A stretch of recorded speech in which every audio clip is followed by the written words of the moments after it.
Ladies and gentlemen, it's time to start.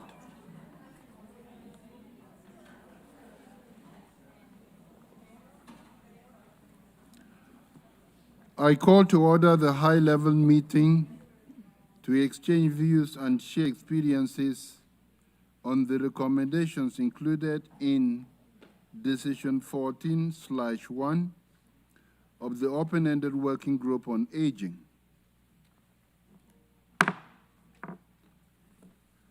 This high-level meeting is held in accordance with Resolution 78/324 of 13th August 2024. I warmly welcome all of you to this meeting. As mentioned in my letter dated 4th April 2025, this high-level meeting will consist of an opening segment and a plenary segment.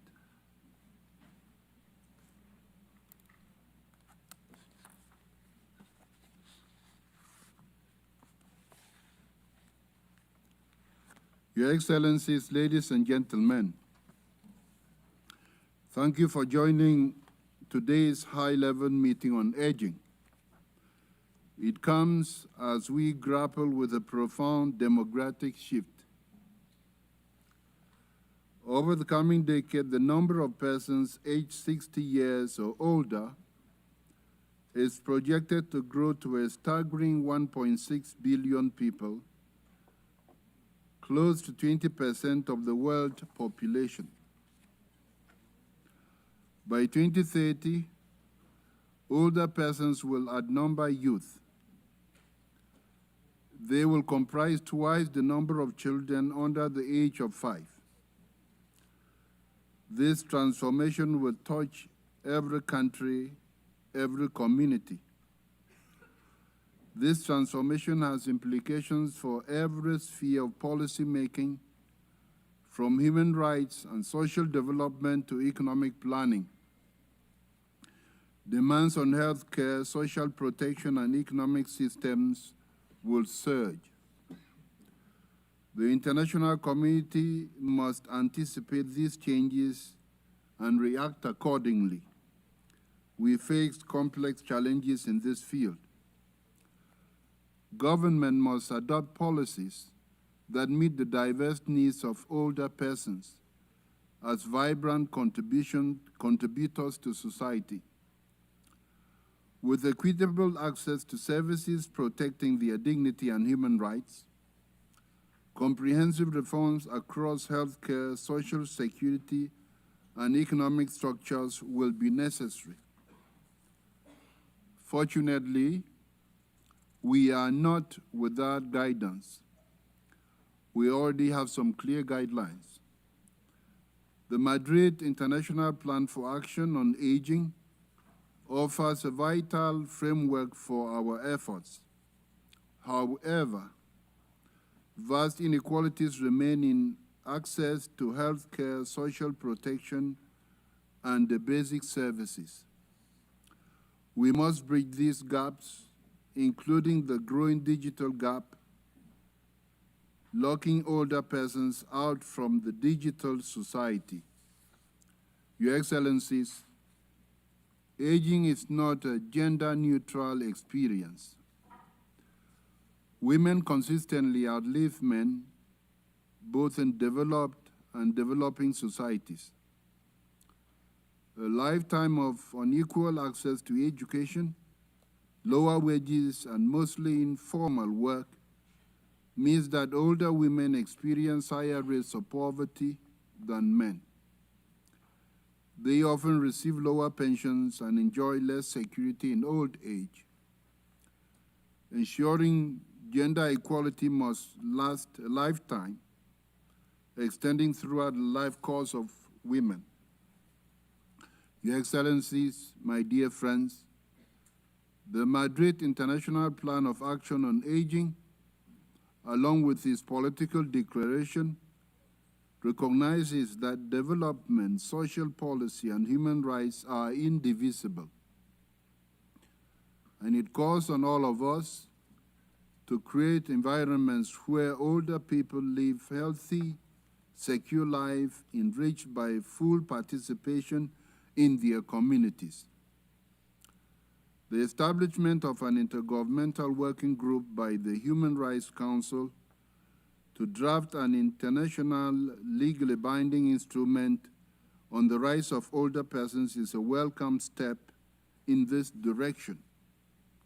Your Excellencies, as the great Nelson Mandela once said, and I quote, "A society that does not value its older people denies its roots and endangers its future," end of quote.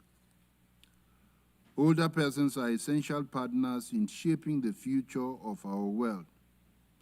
Older people are also important.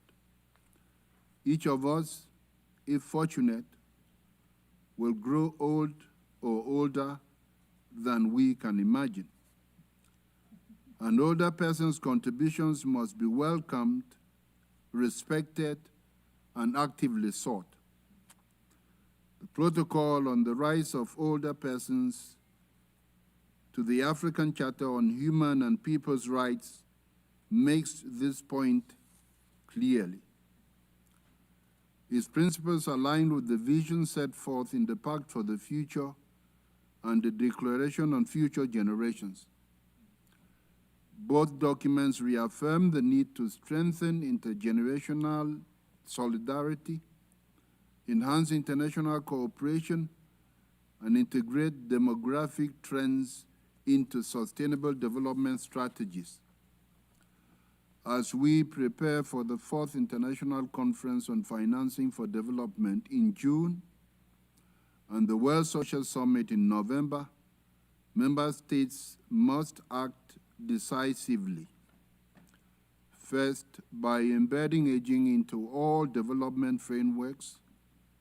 Second, by strengthening legal protection for older persons. And third, by promoting intergenerational unity as a cornerstone of inclusive, peaceful, and sustainable societies.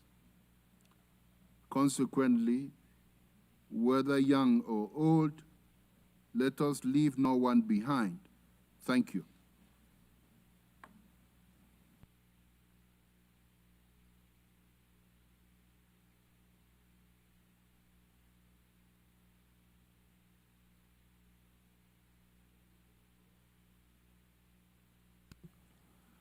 I now give the floor to Ms.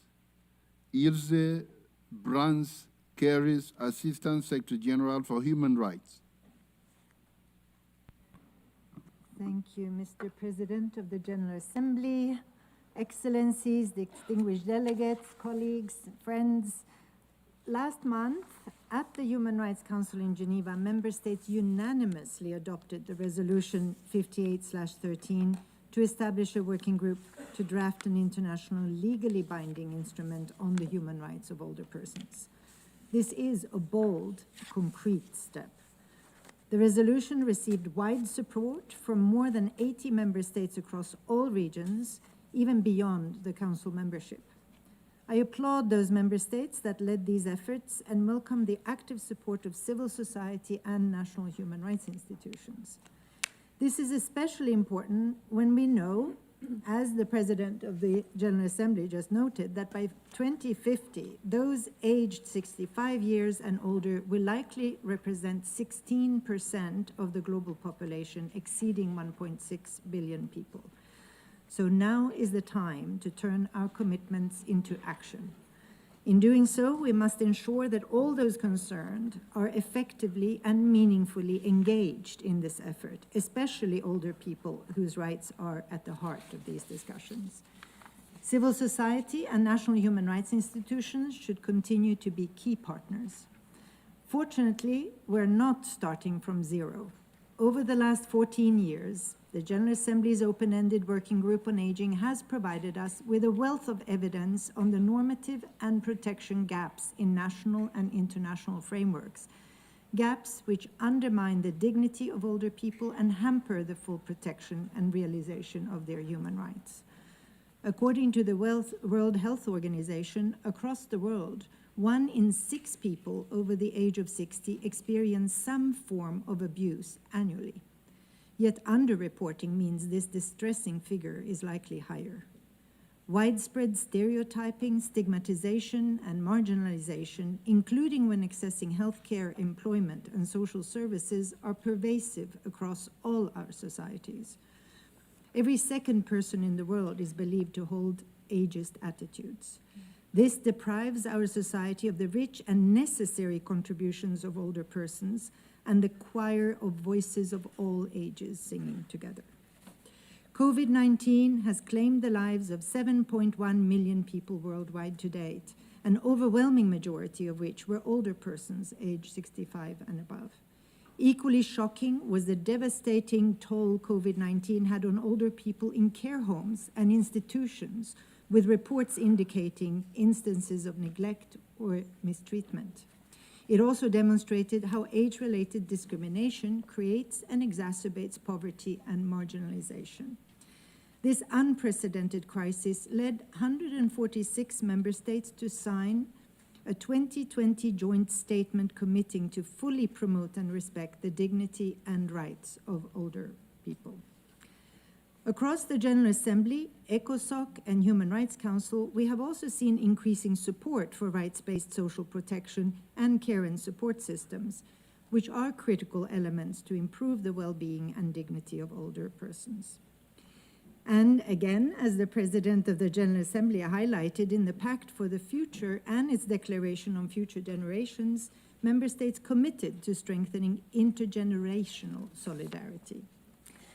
Excellencies, distinguished delegates, at the conclusion of the open-ended Working Group on Aging in May 2024, Member States identified several options to address the gaps in the protection of the human rights of older persons, including proposing the drafting of an international legally binding instrument on the human rights of older persons. It also recommended addressing specific human rights issues faced by older people in current and future United Nations intergovernmental processes. In this context, I welcome the recent decision by the Commission on the Status of Women to dedicate a specific focus on older women in the next session in 2026. The upcoming 4th International Conference on Financing for Development in Sevilla and the 2nd World Summit on Social Development in Doha will also provide important opportunities to highlight the remaining needs. We have seen progress over the last years. However, if we continue with business as usual, there is a very real risk that our efforts will remain insufficient.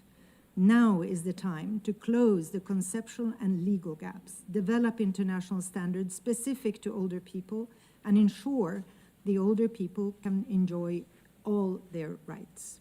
The Office of the High Commissioner for Human Rights stands ready to support member states and all stakeholders to achieve this. Thank you. I thank the Assistant Secretary General for Human Rights. I give the floor to Ms. Bion Sanjay, Assistant Secretary General for Policy Coordination, Department of Economic and Social Affairs.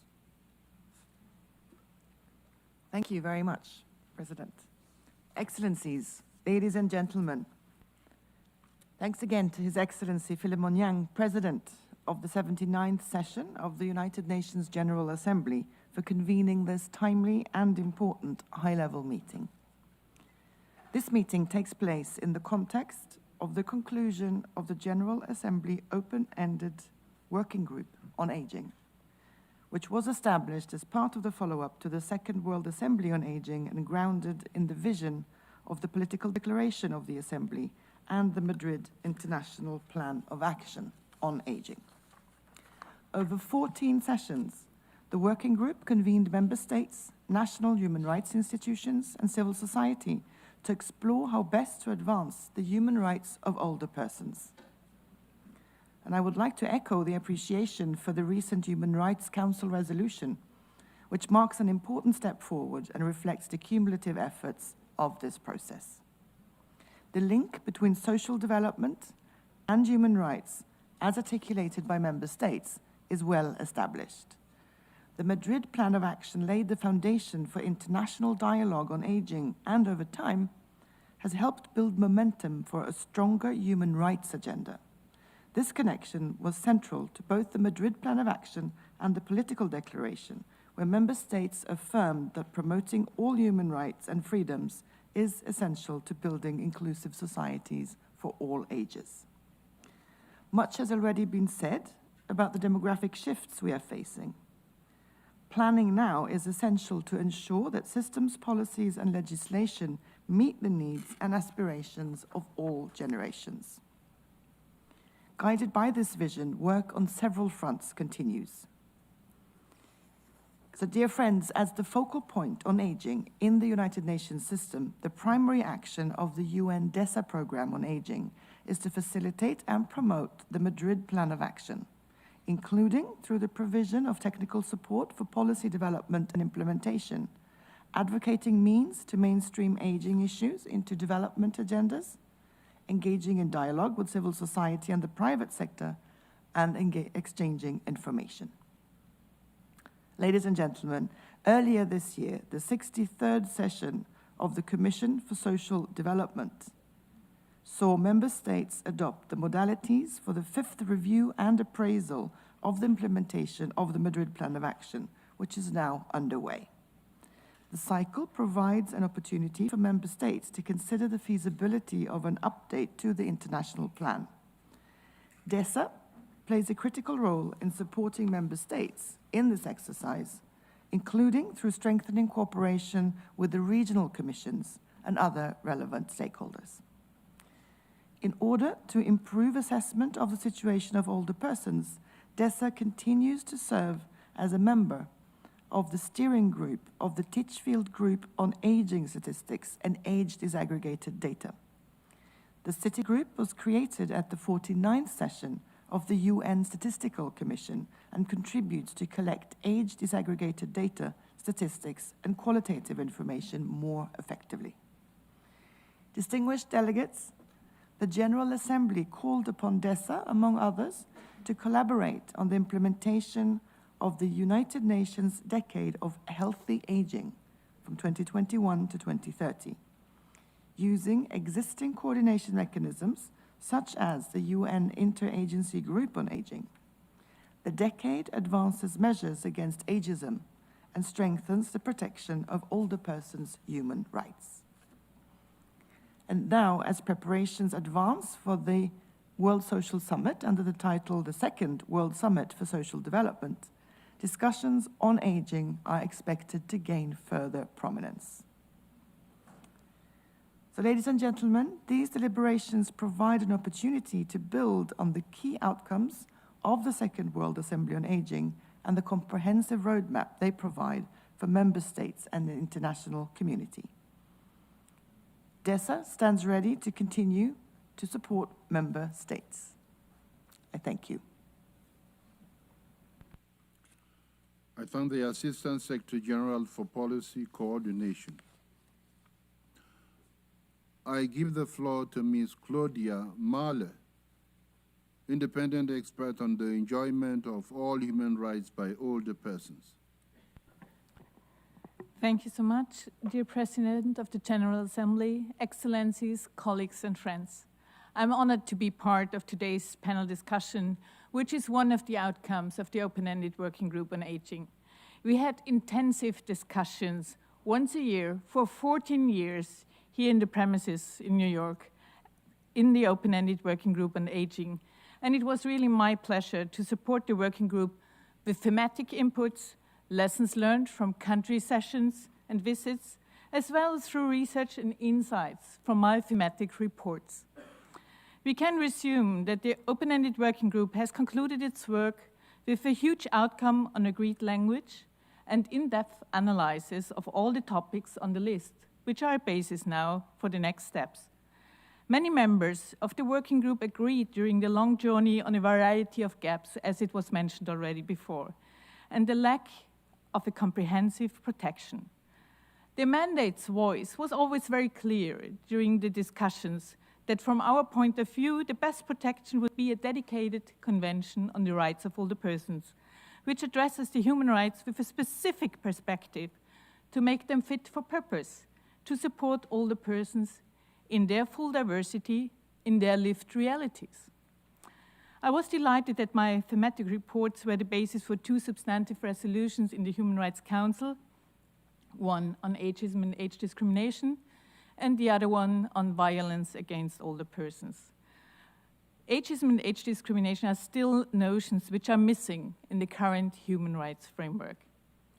But I would also like to raise the issue that it's more than timely to also focus on next steps.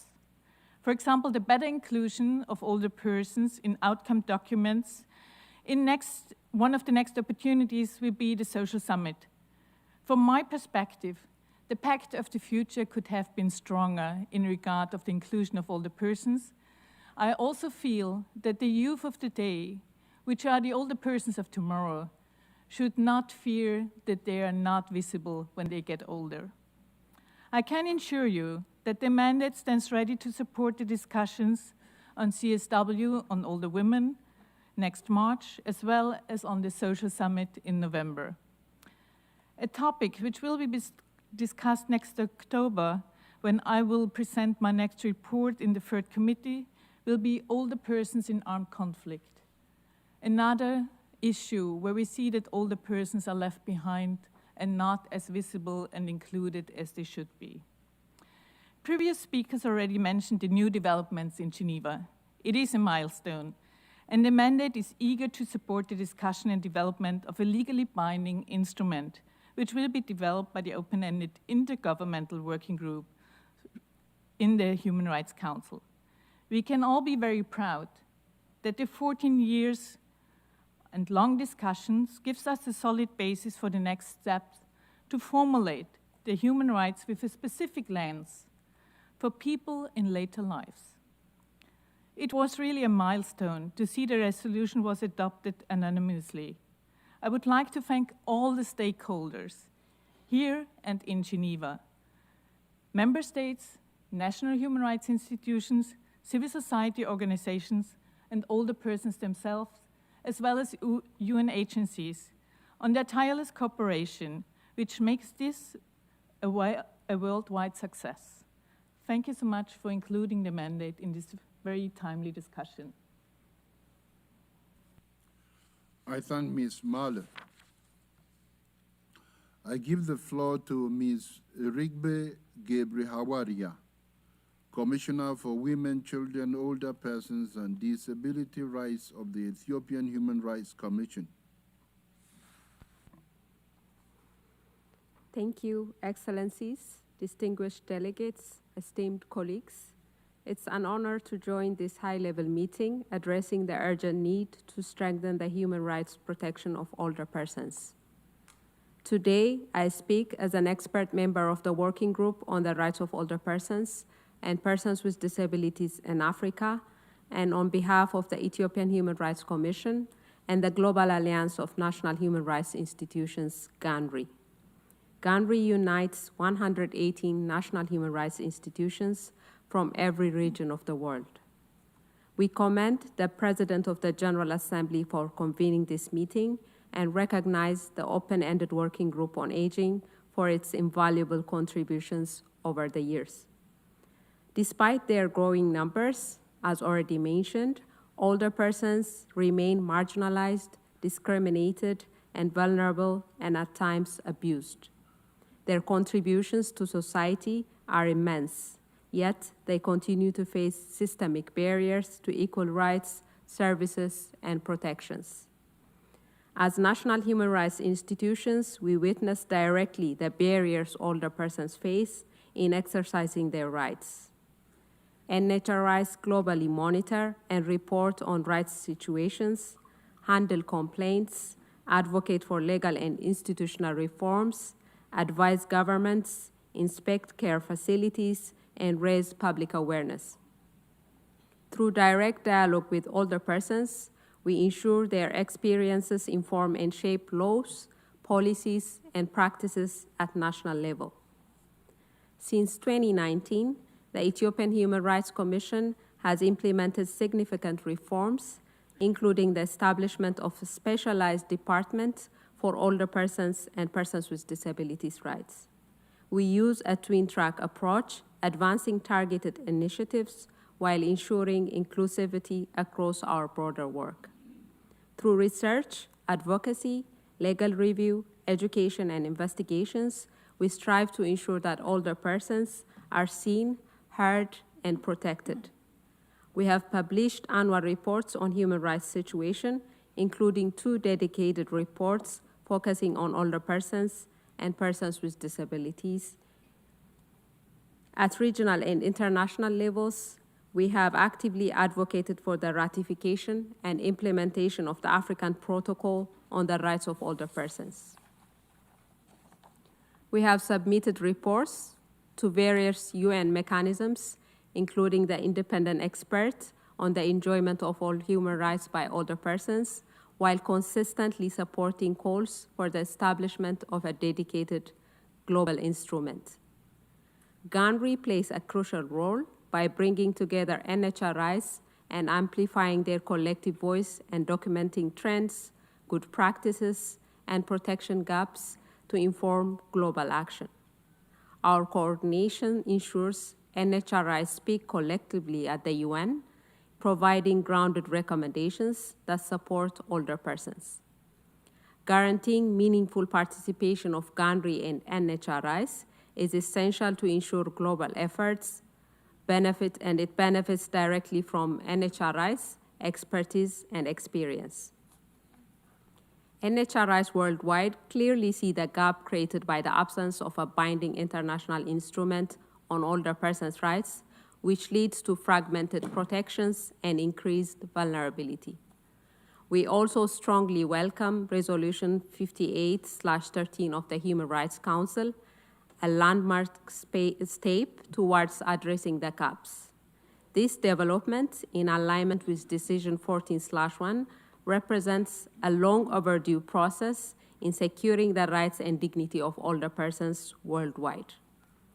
As we move forward, we encourage all member states to address structural ageism and promote empowering narratives on aging, mainstream aging into national policies on development, climate, and human rights, aligning with the 2030 Agenda's principle of leaving no one behind, support the establishment of a legally binding treaty on the rights of older persons with meaningful participation of NHRIs and civil society, allocate sufficient resources to processes such as the recently established Intergovernmental Working Group to ensure an effective legal framework protecting older persons, to build upon regional instruments such as the African Protocol and the Inter-American Convention to inform and strengthen global treaty on older persons' rights. We stand ready to contribute. Let us seize the opportunity to collaborate inclusively to turn commitments into concrete actions. I thank you. I thank Ms. Gebrehawaria. I give the floor to Ms. Sylvia Perlev, representative of the International Network for the Prevention of Elder Abuse and the International Longevity Center Global Alliance. Thank you, Mr. President. Excellencies, esteemed delegates, friends of civil society sitting at the back but always on the front lines. I am an older woman and an advocate for the human rights of older persons. I represent INPEA and ILC Global Alliance at the UN in Geneva. I am currently vice chair of the NGO Committee on Aging in Geneva and represent the NGO committee in the steering group of the Global Alliance for the Rights of Older Persons, GAROP. For over a decade, I have been active at the Human Rights Council and at the Open-Ended Working Group, where I had the honor to be a panelist and moderator. At the Human Rights Council, we, civil society, engage with member states and participate in informal negotiations on resolutions to contribute text on older persons. We work closely with a core group on the resolutions on the human rights of older persons that was started by Argentina and Brazil in 2012, and joined later by Slovenia, the Gambia, and the Philippines. We have witnessed the increased awareness by member states on the need for improving our human rights protection since the establishment of the mandate of the independent expert in 2013. The substantive resolutions on ageism and nonviolence, abuse and neglect that were adopted by consensus led to expert meetings and relevant reports. Throughout this time, the core group followed closely the work of the open-ended working group in New York, always seeking our views. The group of friends of the human rights of older persons in Geneva has been instrumental in ensuring that our rights are raised also at the Universal Periodic Review and other fora. Following the resolutions on ageism, the group of friends poses questions on older persons to the reporting states.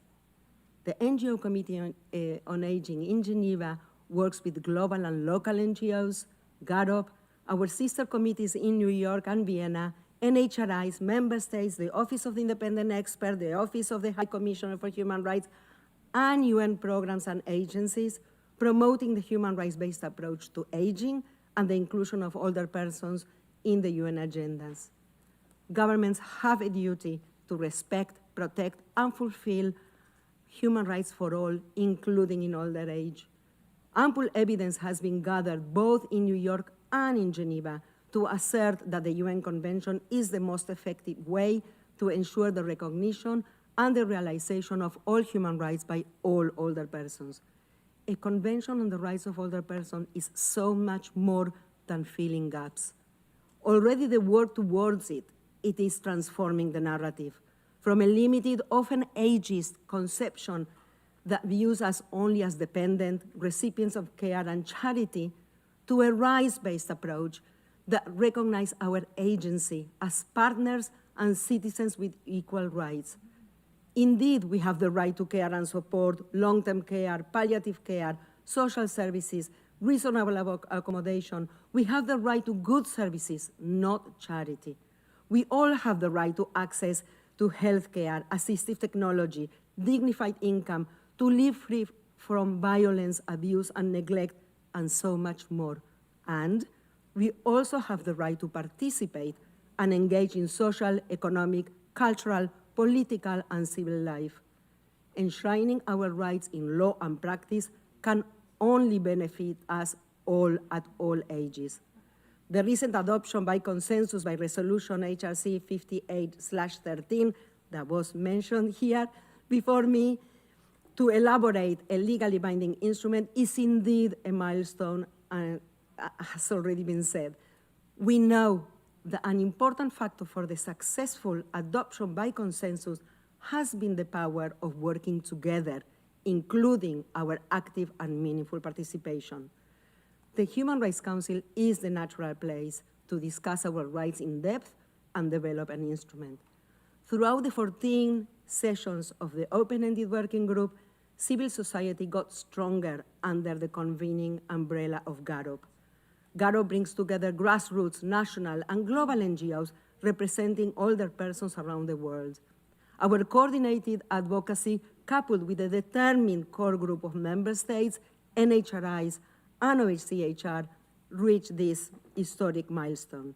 We commend the 81 member states that co-sponsor the resolution. As it was said here, we are not starting from scratch.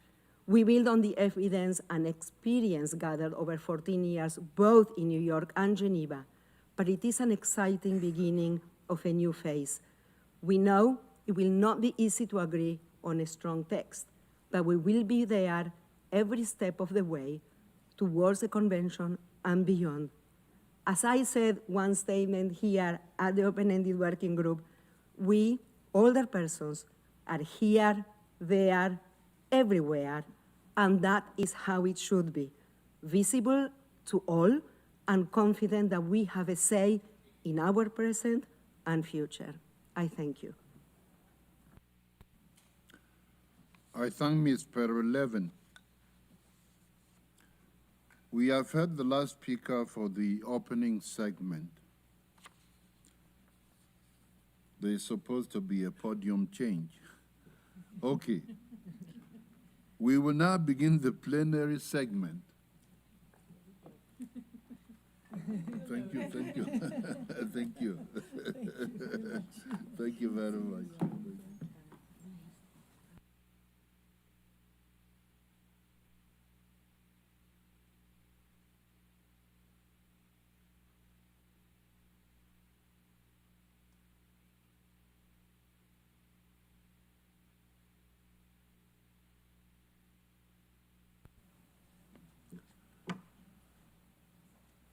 We will now begin the plenary segment.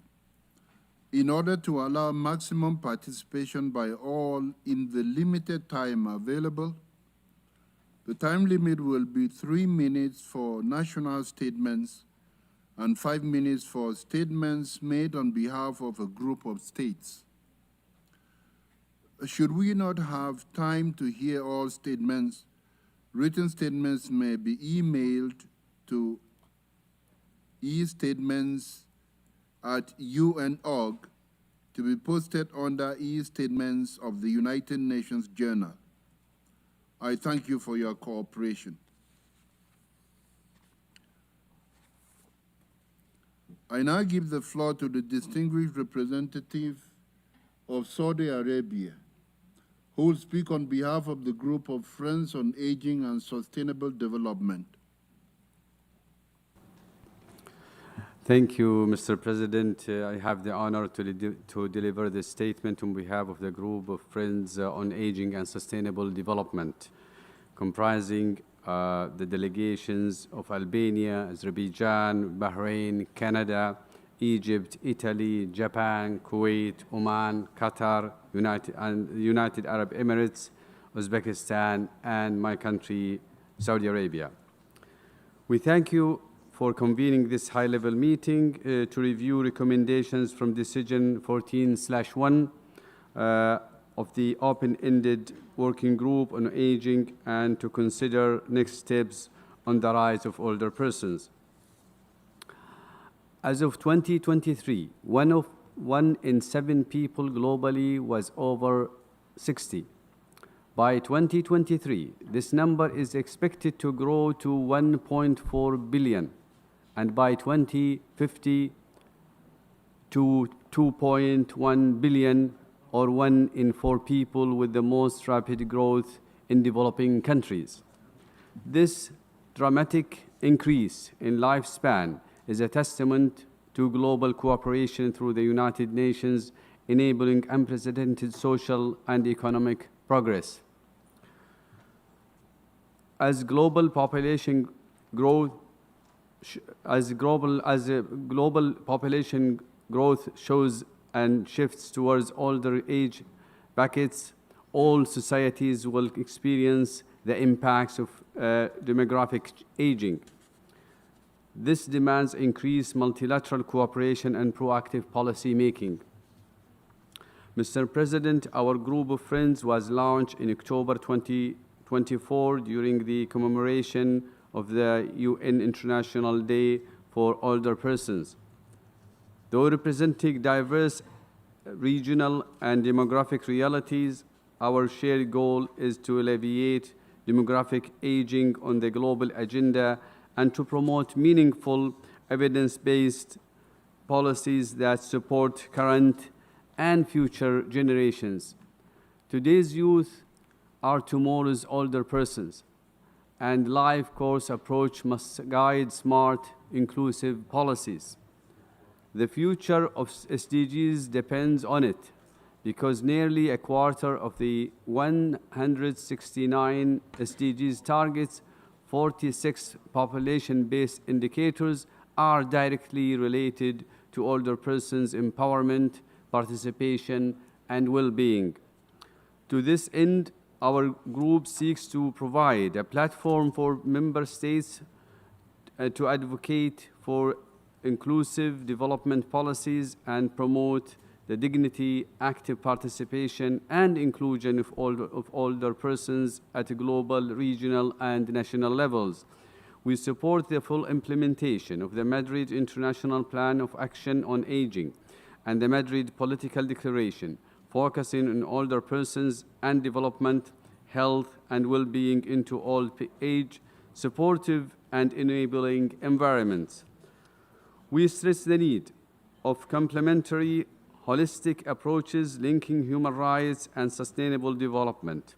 Human rights are fundamental to social development, and social development in turn creates the conditions to fully realize human rights. In this spirit, our group advocated for alleviating older persons' needs in the political declaration and the upcoming Second World Social Summit for Social Development scheduled for November 2025 in Doha, Qatar. We also convened a briefing on 10 December 2024 entitled Demographic Aging Policy Action at the Global, Regional, and National levels, showcasing best practices and actionable strategies to help states adapt to demographic change.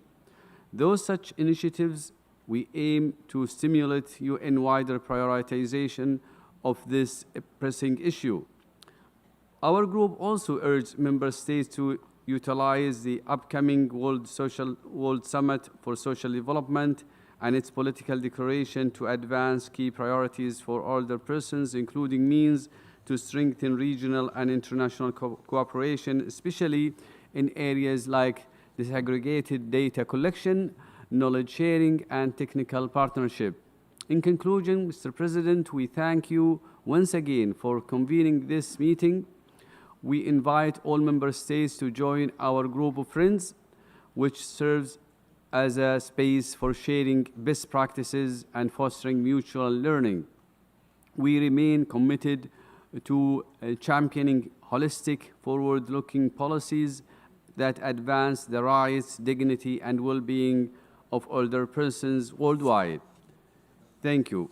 Mr. President, in addition to the points raised in the statement by the group of friends on aging and sustainable development, please allow me to deliver brief remarks on my national capacity. The Kingdom of Saudi Arabia attaches great importance to strengthening the rights of older persons. Just last month, my government invited the UN independent expert on the enjoyment of all human rights by older persons, Ms. Claudia Mahler, for a 10-day visit to the kingdom. Her preliminary findings referenced our substantial modernization efforts, which included a myriad of services for older persons that are difficult to find elsewhere, including at-home and virtual healthcare and civil registry services, notable efforts in lifelong learning accessibility of digital services, transport and infrastructure, as well as mobile support units and priority lines in services across the country, and deep respect for older persons, which is part of my country's religious and cultural traditions. Mr. President, in light of the recommendations of Decision 14/1, the Kingdom of Saudi Arabia recognizes the importance of addressing gaps in the protection of older persons' rights. To this end, we, alongside the members of states of the Gulf Cooperation Council, we were early co-sponsored of Human Rights Council Resolution 58/13, establishing an intergovernmental working group mandated to develop a legal binding international instrument on the rights of older persons. We stress the importance of tailoring any potential instruments to national realities, particularly in states with predominantly young populations and states that face enormous development challenges, to enable them to best prepared for these demographic shifts. To ensure effectiveness, such an instrument should contain adaptable, practical provisions with a clear guidance on the implementation. It must also consider demographic, economic, and cultural diversity, greater international support, including capacity building, and North-South, South-South, and triangular cooperation will be critical to enabling widespread adoption and implementation. I thank you. I thank the distinguished representative of Saudi Arabia. I now give the floor to the distinguished representative of Chile, who will speak on behalf of the group of Friends of Older Persons. Thank you, Mr. President, Excellencies, distinguished delegate. I have the honor to deliver this statement on behalf of the group of Friends of Older Persons. We welcome this high-level meeting as a timely and necessary platform to reflect on Decision 14/1 and to reaffirm our collective commitment to promoting and protecting the human right, dignity, and well-being of all older persons. The group of friends has long recognized that population aging is one of the defining demographic trends of our time. As a society, it is one of the humanity's greatest strengths, yet it also presents profound challenges. Older persons who represent a growing and vital segment of our society continue to face significant and disproportionate barriers to the full enjoyment of their human rights and fundamental freedoms. This includes, among others, age-based discrimination, invisibilization, abuse of older persons, neglect and limited access to health care, lack of decent work, obstacle to access to justice, and adequate social protections. These challenges are often exacerbated in contexts of poverty and vulnerabilities such as in humanitarian emergency, climate-related disaster, conflict setting, and other crisis situations. Human rights do not diminish with age. Just the rights of older persons, even those included expressly in international law, often remain overlooked or poorly addressed. Access to pension, quality health care, social service, and protection for abuse should never be treated as a privilege. They are universal and inalienable rights. So too are dignity, participation, and independence, fundamental rights that belong to all. This is not merely a technical exercise, it is a moral imperative, reflecting our society's commitment to equity, justice, and human dignity throughout the life course of our people. Ensuring the human rights of older persons must not be viewed as an optional or secondary. Rather, it is essential to our shared vision of just, inclusive, and sustainable future for all. Decision 14/1 marks a turning point. For the first time, member state has systematically examined how to strengthen protection for older persons, identify critical gaps in the international human rights frameworks. The recommendation is grounded in extensive discussion from government, civil society, and older persons themselves, as well as in report by the UN system. The group of friends commend the inclusive process undertaken by the open-ended working group and we emphasize the importance of building upon this momentum to move from discussion to action. In this regard, we welcome the adoption by consensus in the Human Rights Council early this month on the resolution 58/13, with wide support among member states and civil society. It established an open-ended intergovernmental working group with the mandate to elaborate a draft internationally legally binding instrument on the human rights of older persons with the objective of promoting, protecting, and ensuring the full enjoyment of human rights by older persons. We believe the work of this intergovernmental working group will be the first and necessary step taken to follow up on the in-depth discussion that we undertaken in New York with the open-ended working group and concluded with its final recommendation in Decision 14/1. Excellencies, resources are not limitless. We cannot afford to duplicate effort or to delay the advancement of the discussion of such critical issues. The work in Geneva must continue to receive the support of member states and the UN system in New York. In the same way, the open working group benefits from and was influenced by the work of Human Rights Council on the rights of older persons for the past 14 years. The group of friends called on all member states to first engage in constructively with the open-ended working group recommendation and to cooperate with the upcoming working group in Geneva and in all relevant fora. Second, support evidence-based policy making by strengthening disaggregate data collection by age and other intersecting factors. Third, ensure the full, equal, and meaningful participation of all persons, including those from vulnerable communities in the decision-making process that affect them. Four, invest in care and support systems that uphold dignity, promote autonomy, and are grounded in human rights principles. Five, positively engage in the tasks entrusted to the Intergovernmental Working Group created by the Resolution 58/13 with a view to achieving the most comprehensive and advanced outcome possible. The status quo is indefensible. Millions continue to face poverty and exclusion, not due to inavailability, but as a result of persistent inaction. We must seize this moment to shift from dialogue to decisive action and to uphold the universal promise of human rights for all ages. Together, we must transform promise and commitment into tangible protection, ensuring that older persons are not only visible, valued, but fully empowered and respected in the exercise of their right. Thank you. Muchas gracias, representante. I thank the representative of Chile. I now give the floor to the representative of the European Union and subsequently to the representative of Slovenia.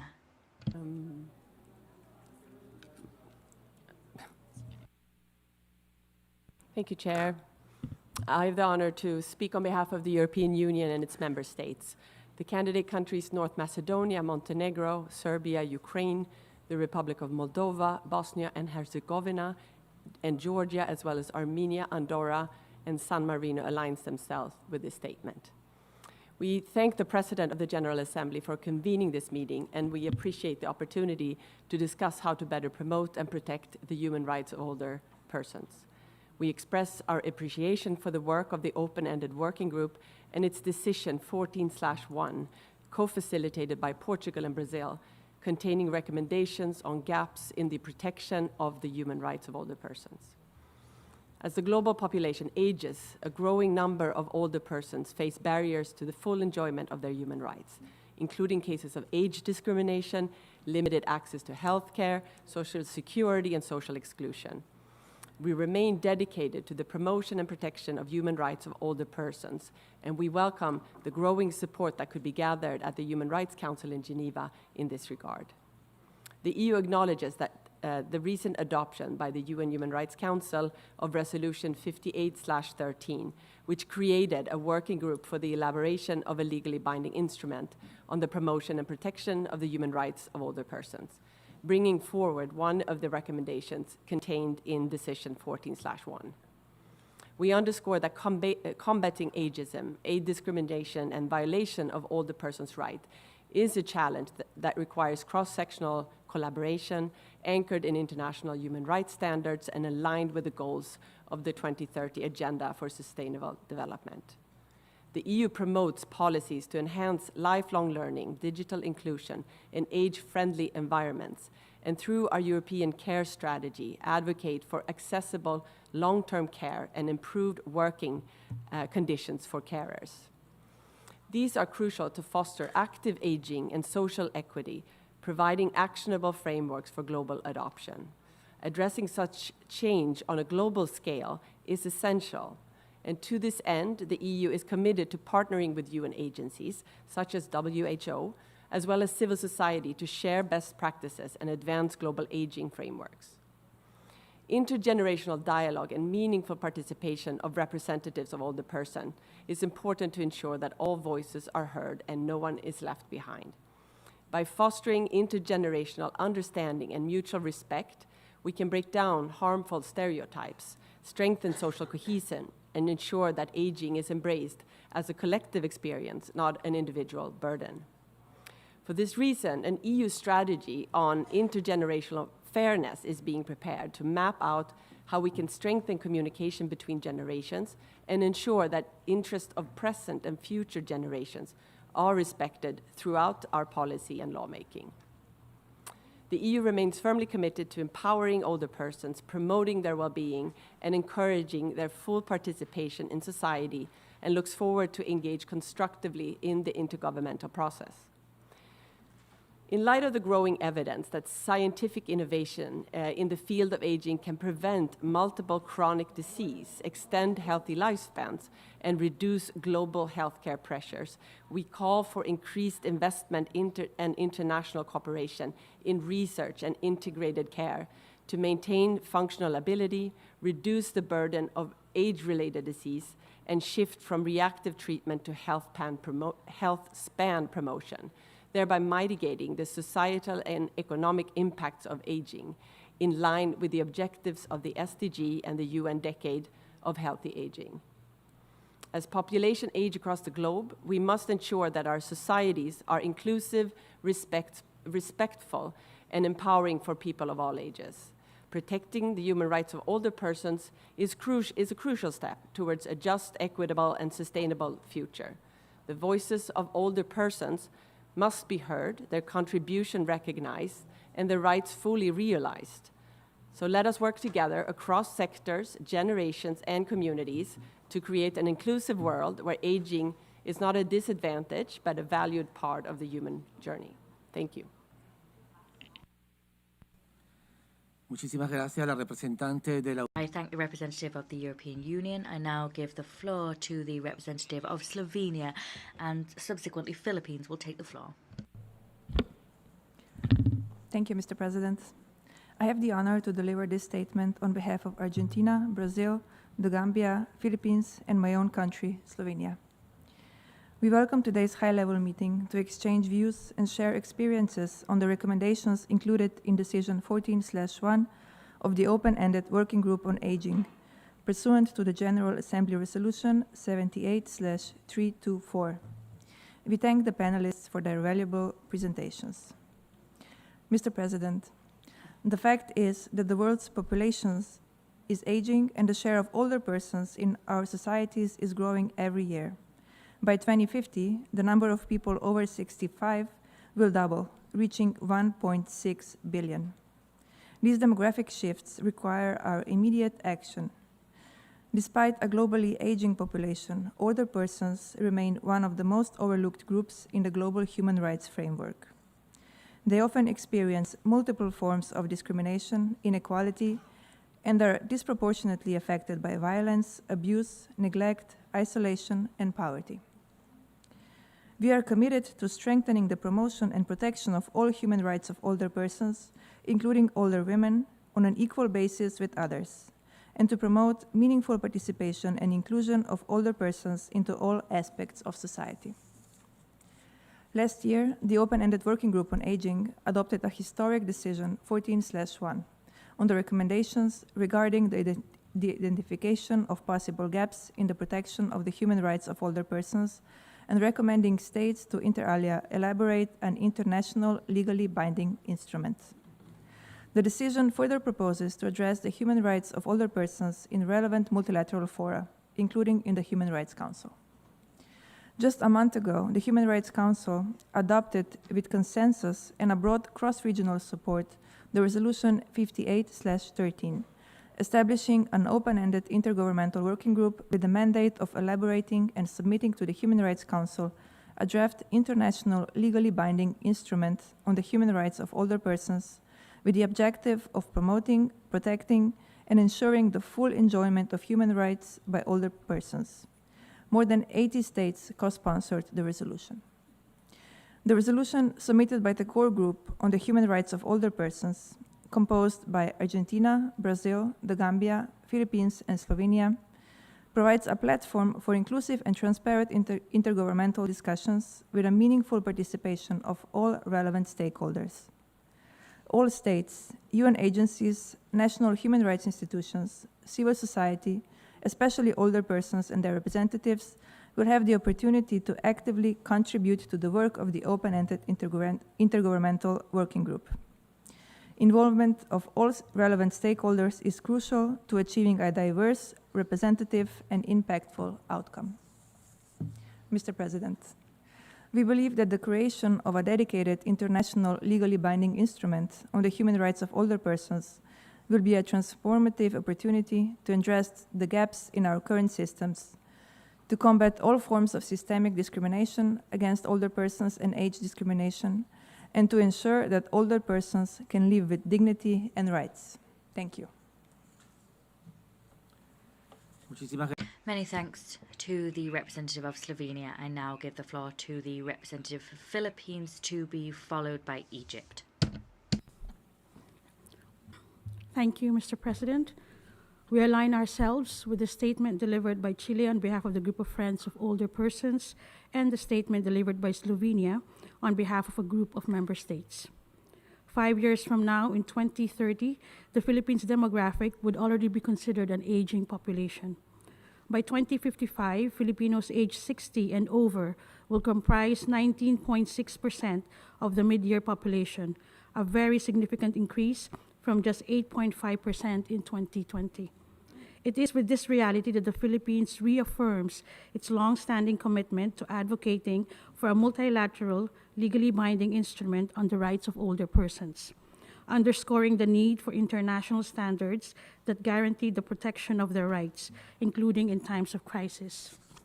This advocacy began long before the COVID-19 pandemic in view of the Philippines' recognitions of the vulnerabilities faced by older persons. We believe that ageism and age discrimination have no place in a society that continues to reap the rewards of the hard work of those that came before us. Their contribution to nation building and development must be recognized. Therefore, it is incumbent upon us to ensure the protection and promotion of the rights of older persons at both the national and international level.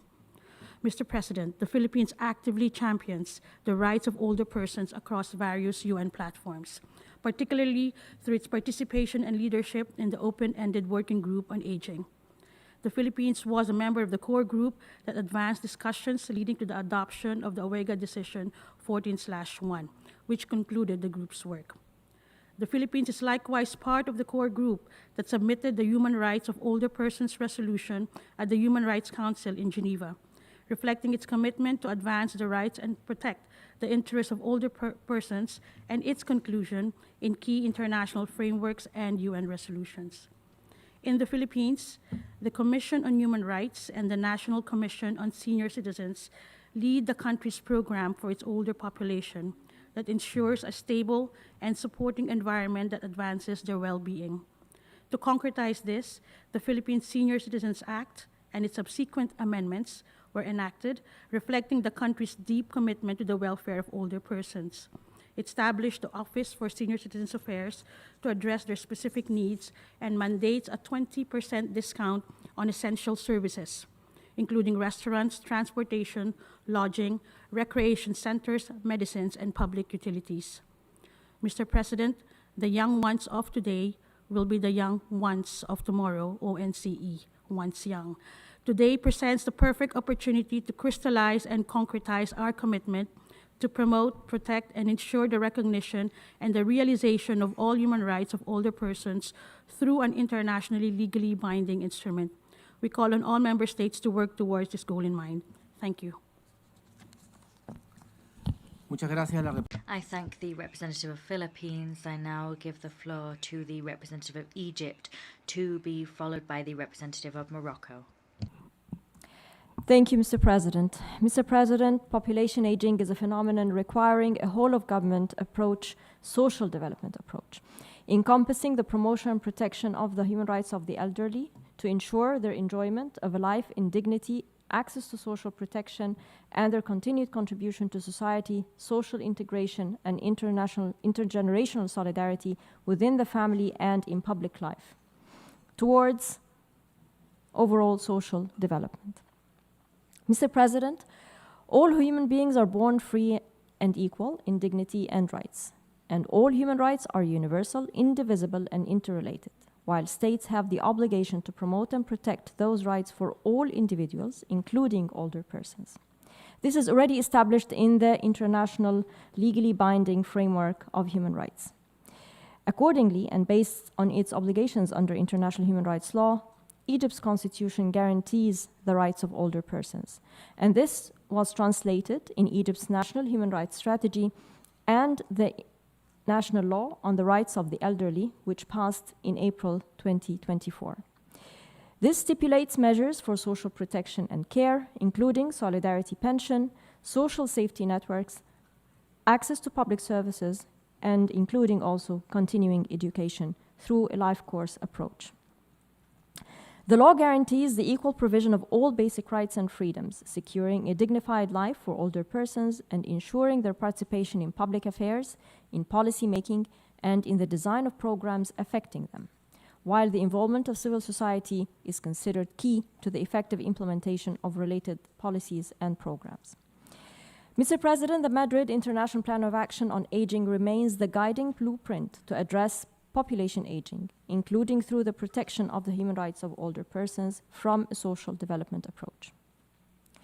The open-ended working group on aging adopted a set of recommendations on the gaps related to the human rights of older persons after 14 years of work.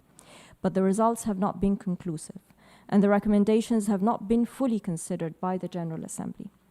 The adoption of Human Rights Council Resolution 58/13, establishing an intergovernmental working group to draft an international instrument on the human rights of older persons, may represent a partial implementation of the recommendations, but not the full answer to the gaps. Egypt will engage in the deliberations of the working group to ensure the universality and indivisibility of human rights as opposed to the fragmentation of human rights into categories. This mandate must be implemented in a way that takes into account national realities to support integrating the evolving global aging process into national and international efforts, including through recognizing the national purview to identify the age bracket whereby older persons can be included. The group can also address obstacles to the full and equal enjoyment of human rights by older persons as stipulated in existing international human rights instruments, based on the principles of equity, non-discrimination, and towards social integration and social inclusion. And this takes into consideration recommendations 3 and 8 of Decision 14/1 of the Open-Ended Working Group on Aging. Investing in age disaggregated data collection, research, and capacity building, which inform social and health policies for older persons, and upholding the rights and recognition of the roles, continued roles, in society and within the family, and the establishment of functional care and support systems will be crucial in those deliberations. International cooperation is also key in this regard. Finally, I reiterate Egypt's commitment towards constructive engagement in addressing the issue of population aging. Thank you. Muchas gracias. I thank the representative of Egypt. I now give the floor to the representative of Morocco, to be followed by Austria.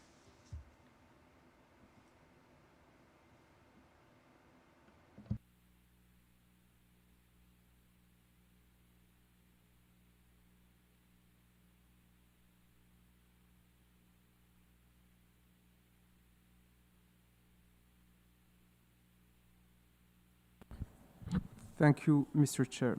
My delegation would like to thank the President of the General Assembly for convening this high-level meeting to exchange views and share experiences on the rights and well-being of older persons. This meeting intervenes in a timely juncture as we aim to address the challenges imposed by the dramatic demographic transformation on the implementation of the Madrid International Plan of Action on Aging and other relevant resolutions. Mr. Chair, the number of persons aged 60 years or over is projected to grow by 19% between 2030 and 2040. Moreover, by 2050, 1 in 4 persons globally will be aged 60 years or over. These numbers do not represent mere data. They reflect the reality of several of our countries with profound socio-economic implications. In Morocco, the number of persons aged 60 and plus is expected to more than double between 2020 and 2050, from 4.3 million to 10.7 million. According to the Higher Planning Commission in Morocco, the elderly population grew from 8% in 2004 to 11.7% in 2021. As we reiterate our commitment to the instruments provided for by the UN normative framework on this issue, most notably the Madrid Plan of Action, the Copenhagen Declaration on Social Development and Programme of Action adopted at the First World Social Summit in 1995, and the UN Principles for Older Persons. We must seize this momentum to renew our collective engagement to promote a society of all ages, where older persons are able to participate in the economic, political, social, and cultural life of their societies and be given the opportunity to work for as long as they wish.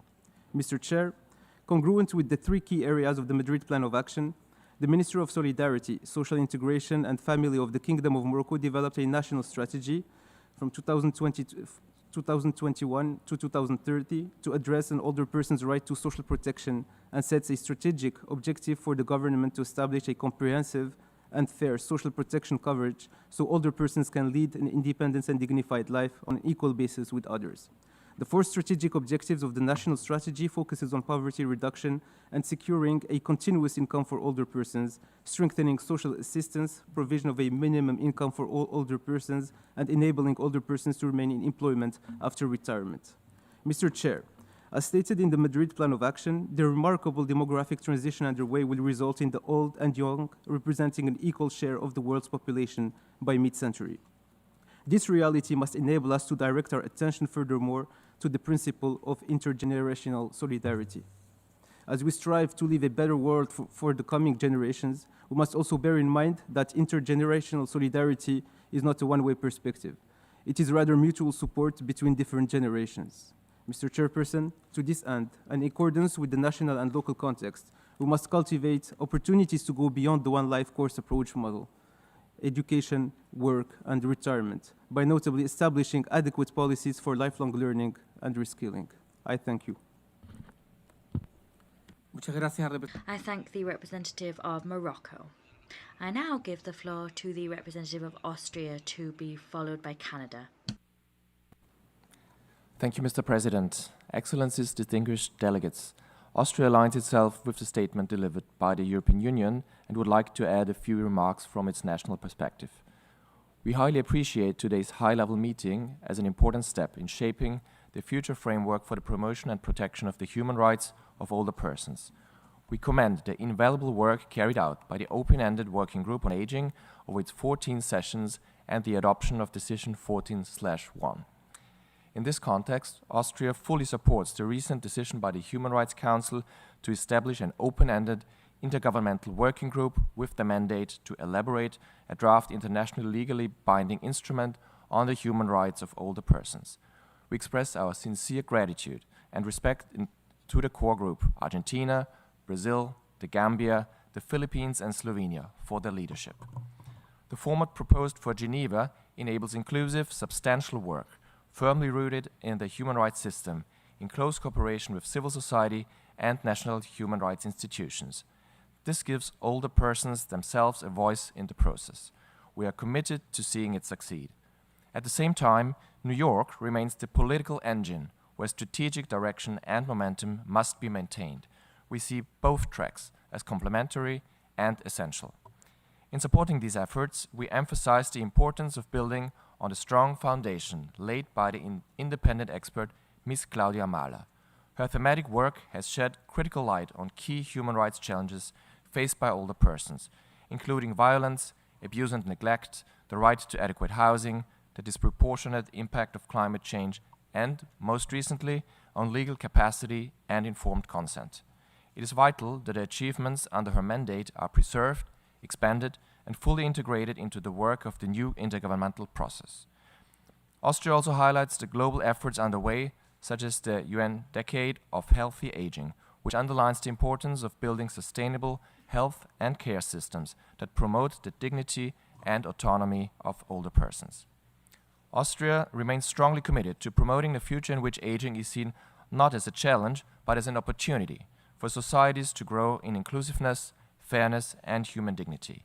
We stand ready to work constructively with all partners to realize the full rights of older persons around the globe.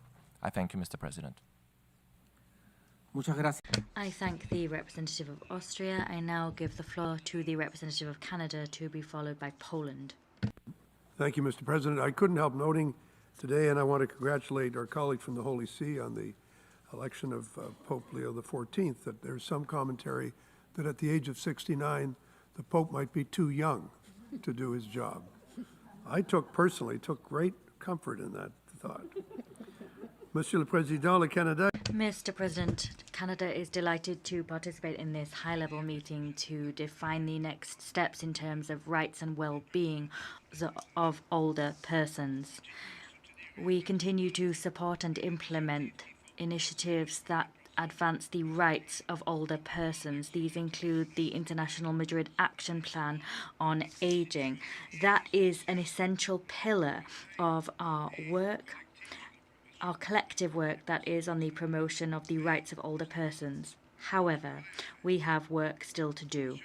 Mr. President, Despite the fact that they are sometimes a vulnerable group, older persons are first and foremost vital contributors to our societies. We have a collective duty to leave no one behind, and unfortunately we risk not honouring that promise when it comes to older persons. Persistent inequalities between gender, educational and employment inequalities, and in terms of familial responsibility bolster economic and social insecurity that besets older women. These women face multiple forms of discrimination. Adoption of Decision 14.1 and its recommendations. But while we do this, we also know the most important part, that is to say, the action and the implementation really begins. With UN 80 underway, I think it's critical that we really try to bring this question of aging into focus as we look on how we can do it most effectively. We can't just simply talk about how we're going to save money over here and save money over there. We have to understand that there's some new initiatives that are also required. We like the Human Rights Council Resolution 5813 because we think it's important for us to keep this issue alive and strong, and for us to be looking at what other mechanisms are going to be needed and helpful in making sure that we're protecting the human rights of older persons. And we will be following this and also participating actively in discussions. I'd like to conclude by noting one simple fact. This conversation, indeed all the progress that we have made, could never have happened without the contributions, the leadership, and the essential agency of older persons and of civil society more broadly.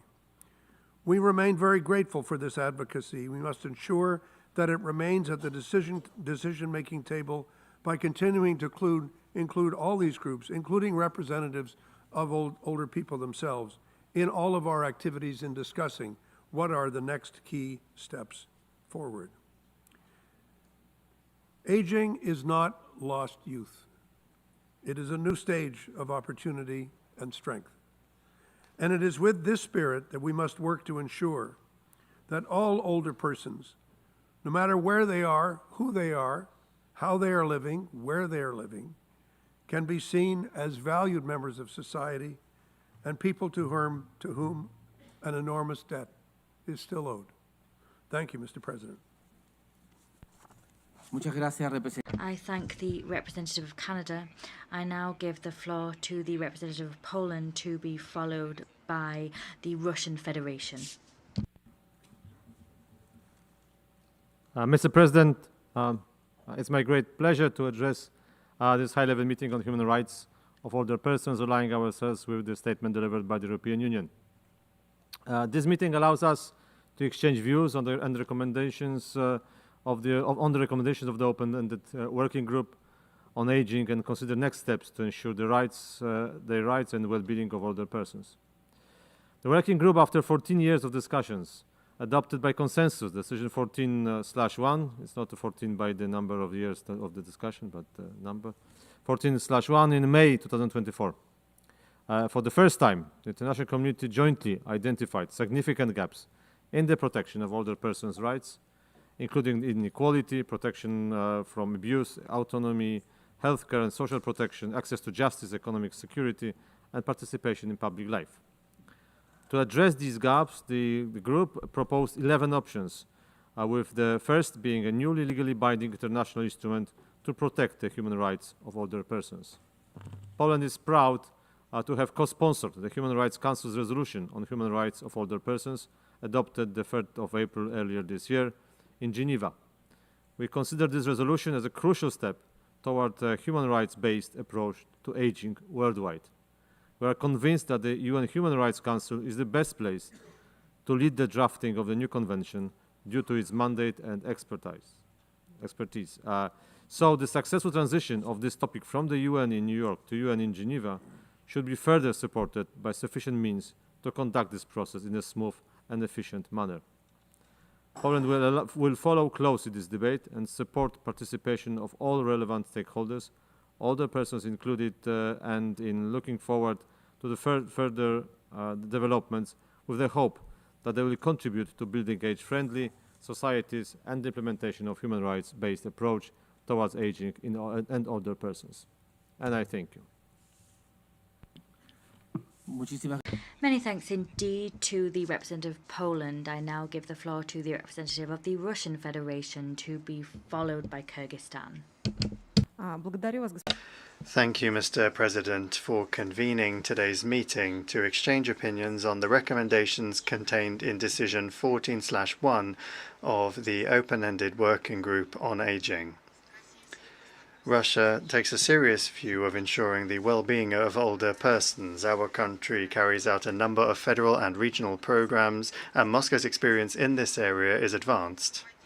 We support the outcomes of older persons, also families, and the social institutions that work with them. According to Resolution 78/324, the aim of Decision 14/1 is for an exchange of experience of their implementation, the implementation of those solutions, and coming up with further steps in this regard. However, the focus of today's discussion was preempted by the adoption by the UN Human Rights Council of a Resolution 58/13 on the establishment of a working group to develop a legally binding document on protecting the rights of older persons.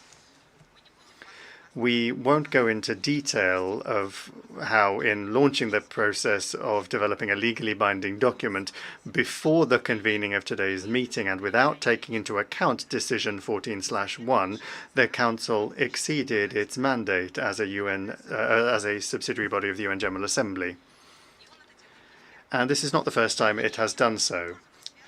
The establishment of a new body is linked to a number of other contentious issues. Given the liquidity crisis, it would be sensible to wonder whether it is appropriate to spend already limited budget resources on supporting the work of this working group, at a time when this year alone, this year was the year when the working group on this same issue under the UN General Assembly concluded its work. Another subsidiary body would place an additional burden on the shoulders of our colleagues in Geneva at a time when the Council's work is already overburdened.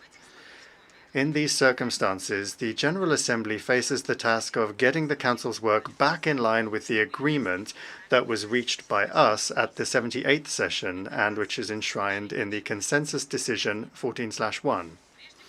First of all, we would recall that the recommendations listed in paragraph 25 of that decision need to be implemented equitably and non-exclusively, and also strictly in compliance with the mandates of the relevant bodies. Thus, the Council should pay due attention to other items that relate directly to its work. In particular, the mandate of the new working group should include ensuring the due implementation of the existing international human rights treaties, taking into account the specific needs and interests of older persons. Let us acknowledge that older persons are covered by the provisions of all human rights treaties, apart from the Convention on the Rights of the Child. The problem isn't the absence of a normative basis, but rather in its practical implementation. A refusal of hospitalization for an older person and improper care by medical personnel is a violation of the right to the highest possible level of physical and mental health. Firing someone and then replacing them with a younger staff member is a violation of the right to work. To develop a new treaty, states would need to identify normative gaps in the protection of the rights of older persons, and that was the task of the working group in New York, and that task was not achieved. In the recommendations in Decision 14/1, there is simply a list of those areas in which gaps may theoretically exist. The working group in Geneva should not repeat its fate. In conclusion, I would note that given the limited membership of the UN Human Rights Council, any negotiations there cannot be considered truly inclusive. In that regard, any decision adopted by the Council's working group will then subsequently need to be returned to New York so that it can be considered by all 193 members of the World Organization. Thank you. I thank the representative of the Russian Federation. I now give the floor to the representative of Kyrgyzstan, to be followed by Mexico. Thank you, Chair. Distinguished colleagues, it is a great honor to address this high-level meeting to exchange views and share experiences on how we can advance the recommendations outlined in Decision 14/1. Today, we face a challenge shared by all nations, the rapid growth of the older population and the urgent need for adequate public policy responses. Let me briefly share the experience of my country. In the Kyrgyz Republic, the policy on aging is based on our constitution, ratified international treaties in the field of human rights, Madrid Plan of Action on Aging, as well as key legal frameworks, including the law on all the citizens. Our national priorities are improving the quality of healthcare and social services, ensuring the right to a dignified, active, and secure life, and promoting healthy and active aging. As of today, there are more than 408,000 older persons in the Kyrgyz Republic, making up about 5.7% of the population. By 2050, this share is expected to almost double. To meet these demographic trends and to improve the quality of life of older citizens, we have implemented a number of integrated measures. Currently, we're starting the new state program for active aging for 2025-2030 period. This program is based on 3 core pillars: health for older people, a secure and dignified life, and active participation in society. We've also adopted minimum standards for social services in both residential and semi-residential care institutions. We recognize that some older persons may face isolation, neglect, or even abuse. To respond, we support civil society projects through the state social order, including projects for violence prevention and the establishment of daycare centers. In addition, the Kyrgyz Republic is implementing the Accessible Country State program aimed at creating an inclusive environment for people with disabilities and limited mobility, including older citizens. Medical care is free of charge for older persons, with benefits provided for medicines and assistive devices. We're expanding palliative care services and developing geriatric and gerontological expertise. Furthermore, the Kyrgyz Republic observes an annual campaign called Care and Attention for the Elderly, as well as the From Heart to Heart Fair, to promote active aging and fight ageism and discrimination. Dear colleagues, we believe that protecting the rights of older persons is not just about social policy, but it is about human dignity, justice, and sustainability of our societies. With this, the Kyrgyz Republic remains committed to international cooperation and open dialogue to advance the rights and well-being of older persons. I thank you for your attention. Muchas gracias a la I thank the representative of Kyrgyzstan. I now give the floor to the representative of Mexico, to be followed by Nigeria. Many thanks indeed, Mr. President. Mexico aligns itself with the statement made by the Group of Friends on Older Persons. We live in a world which is aging at an unprecedented pace. By 2050, it is estimated that more than 1.5 billion people will be age 65 or over. This reality means that we must take urgent global action to tackle challenges and harness opportunities. Social inclusion and the respect for the human rights of older persons are both essential in order to build more just and solidarity-based societies. The experience and contributions of older people are key for sustainable development.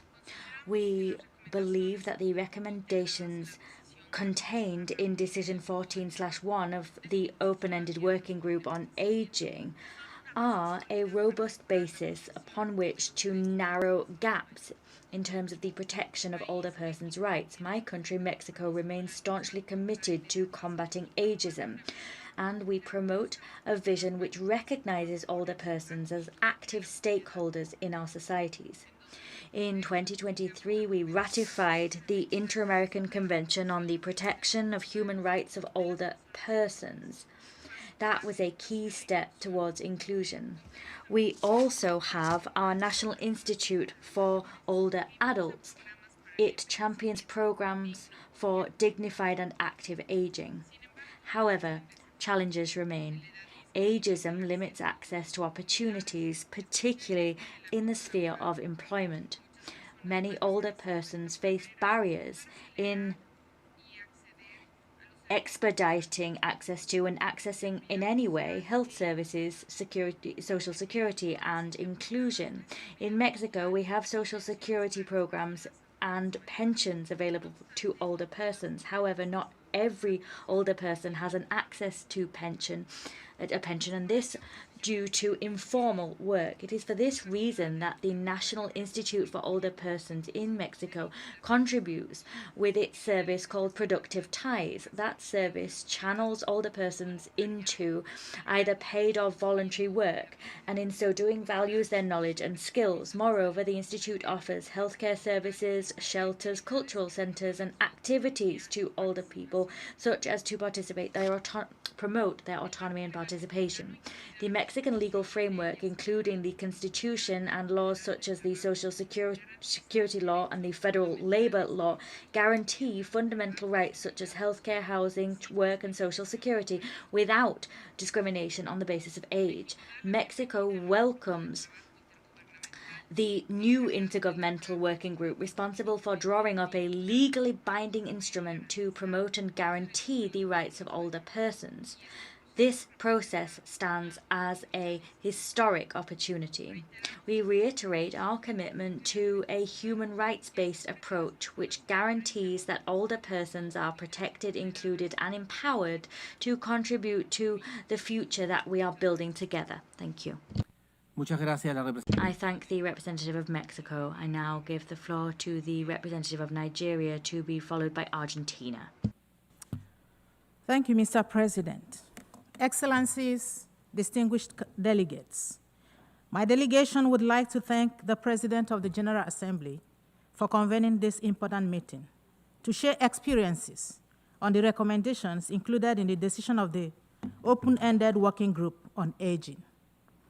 We also appreciate the unwavering dedication of member states, stakeholders, and the civil society in advancing the rights and well-being of older individuals globally. We commend the ongoing efforts to identify and rectify the gaps in the international human rights system that pertain to older persons. Nigeria recognizes the significant progress made and believes that this session presents a pivotal moment to establish a consensus towards the creation of an inclusive and legally binding international instrument. The working document by the Office of the High Commissioner for Human Rights provided a solid foundation for comprehending the limitations of existing human rights instruments. Nigeria joins the voice of other countries and regions, including Africa, to express firm support to the notion that establishing a dedicated international legal framework would substantially enhance the global response to the rights and well-being of older individuals.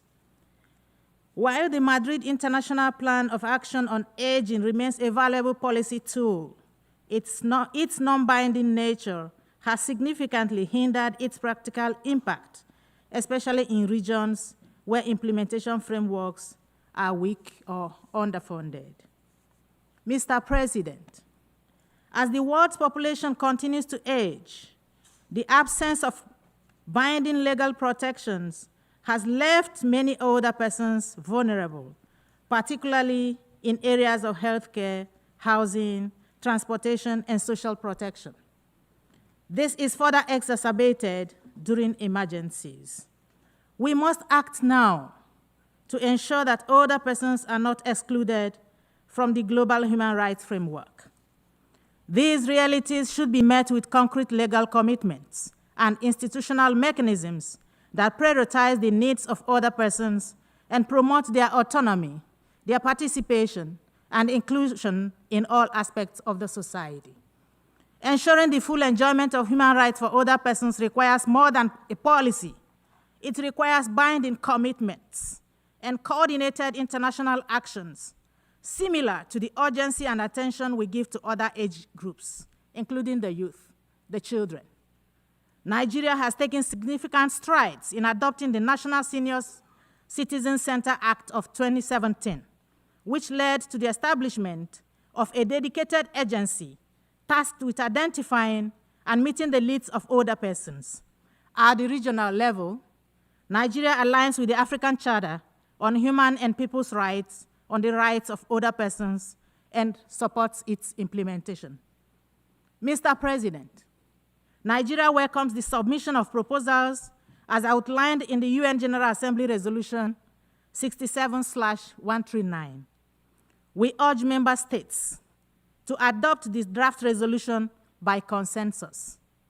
A consensus-based approach will facilitate formal negotiations and pave the way for the development of an international convention that will effectively safeguard the right of older persons.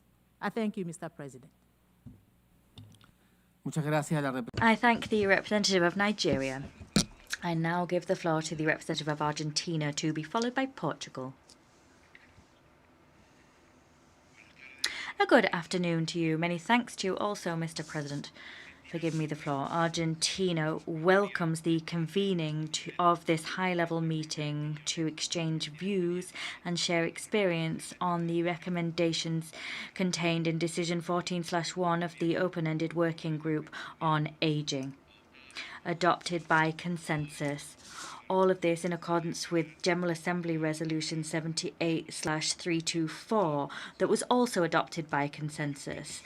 The Working Group on Aging marked a milestone when it adopted Decision 14/1. That was the first intergovernmental document containing recommendations in order to identify shortcomings when it came to the protection of the human rights of older persons and the best way of approaching these challenges. At the same time, I wish to underscore that it was an honor for Argentina to preside over the working group since its inception in 2010, and following the conclusion of its work with the adoption of Decision 14/1, I wish to thank the unstinting support I received from all delegations in the group's 14 years of work. As regards next measures on challenges and opportunities for rights and well-being of older persons, the convening of this meeting is particularly timely given the adoption in April of 2025 of Resolution 58/13 by the Human Rights Council. That resolution created an intergovernmental working group to establish a legally binding instrument on the human rights of older persons. Once again, my country led the process leading to that resolution together with Slovenia and on behalf of an interregional core group of countries. Our work culminated in the adoption by acclamation and with 71 co-sponsors of our decision, overcoming not a trivial number of obstacles. We thank all the group of friends in Geneva and the many countries that co-sponsored the project. And this also includes the group of friends in New York. Mr. President, the challenge of our times is to face up to the so-called Geronto globalization. This is linked to increased life expectancy that is combined with a dropping birth rate. That reality will have a direct impact on national systems, and we need to deal with it. We know that the so-called silver economy is emerging as a possible source of opportunity for many countries. However, we also recognize that addressing the vulnerabilities of older persons cannot be faced up to only within a reductionist framework which limits care to that provided by a monetarized market. We must strengthen and value the vital role played by families. That is entirely compatible with the values that underpin our societies and which buttress our obligations under international law. Mr. President, Argentina will continue remaining faithful to its pioneering tradition in terms of promoting the human rights of older persons. We've done just that since 1948, when it was said for the first time that these rights had to be included in the Universal Declaration on Human Rights. It is as part of that trajectory that this year we will renew our commitment in the Human Rights Council with Resolution 58/13. That resolution presents us with a unique opportunity to demonstrate that the UN is able to have an effective impact on the well-being of older persons, using an instrument which transforms their legal status in the short term. This instrument is the fruit of joint effort and is born of agreements and knowledge that emerged from the group of work on aging in its 14 years of work. Thank you. I thank the representative of Argentina. I now give the floor to the representative of Portugal, to be followed by Tunisia. Muchas gracias, señor presidente. Portugal aligns with the statement delivered by the European Union and the group of Friends on Older Persons. We welcome the convening of this high-level meeting to exchange views and share experiences on the recommendations included in the decision 14/1 of the open-ended working group on aging, a process that we are proud to have co-led with Brazil. Mr. President, the open-ended working group on aging was created back on 2010 with the purpose of strengthening the protection of human rights of older people. Throughout its 14 sessions, protection gaps in the human rights of older persons were discussed and several substantive areas of action were identified, paving the way for the adoption of Decision 14/1, which acknowledged gaps in the existing international human rights system and presents a number of options on how to best address them. Through its national policies, Portugal, currently the fourth country with the oldest population globally, already sought to implement some of the recommendations contained in the Decision 14/1. Namely, in order to mitigate the impact of demographic changes and the aging of the population, Portugal adopted in January 2024 a new action plan for active and healthy aging, a pioneer document in our country, but also throughout Europe. The process of active healthy aging in Portugal involves intervention in 6 essential pillars. First, health and well-being. Second, autonomy and independent living. Third, development and lifelong learning. Fourth, lifelong healthy working. Fifth, income and economics of aging. And sixth, participation in public life. Through this document, Portugal seeks to promote effective measures against ageism and to view older persons as active contributors to society and to promote and support initiatives to advance a positive public image of older persons. Mr. President, we can't hide that a lot of challenges still remain in order to achieve the realization of the human rights of older persons. We still have a long way ahead. In this regard, we want to note the importance of opening negotiations in the United Nations on the new international binding instrument to protect and promote the human rights of all older persons.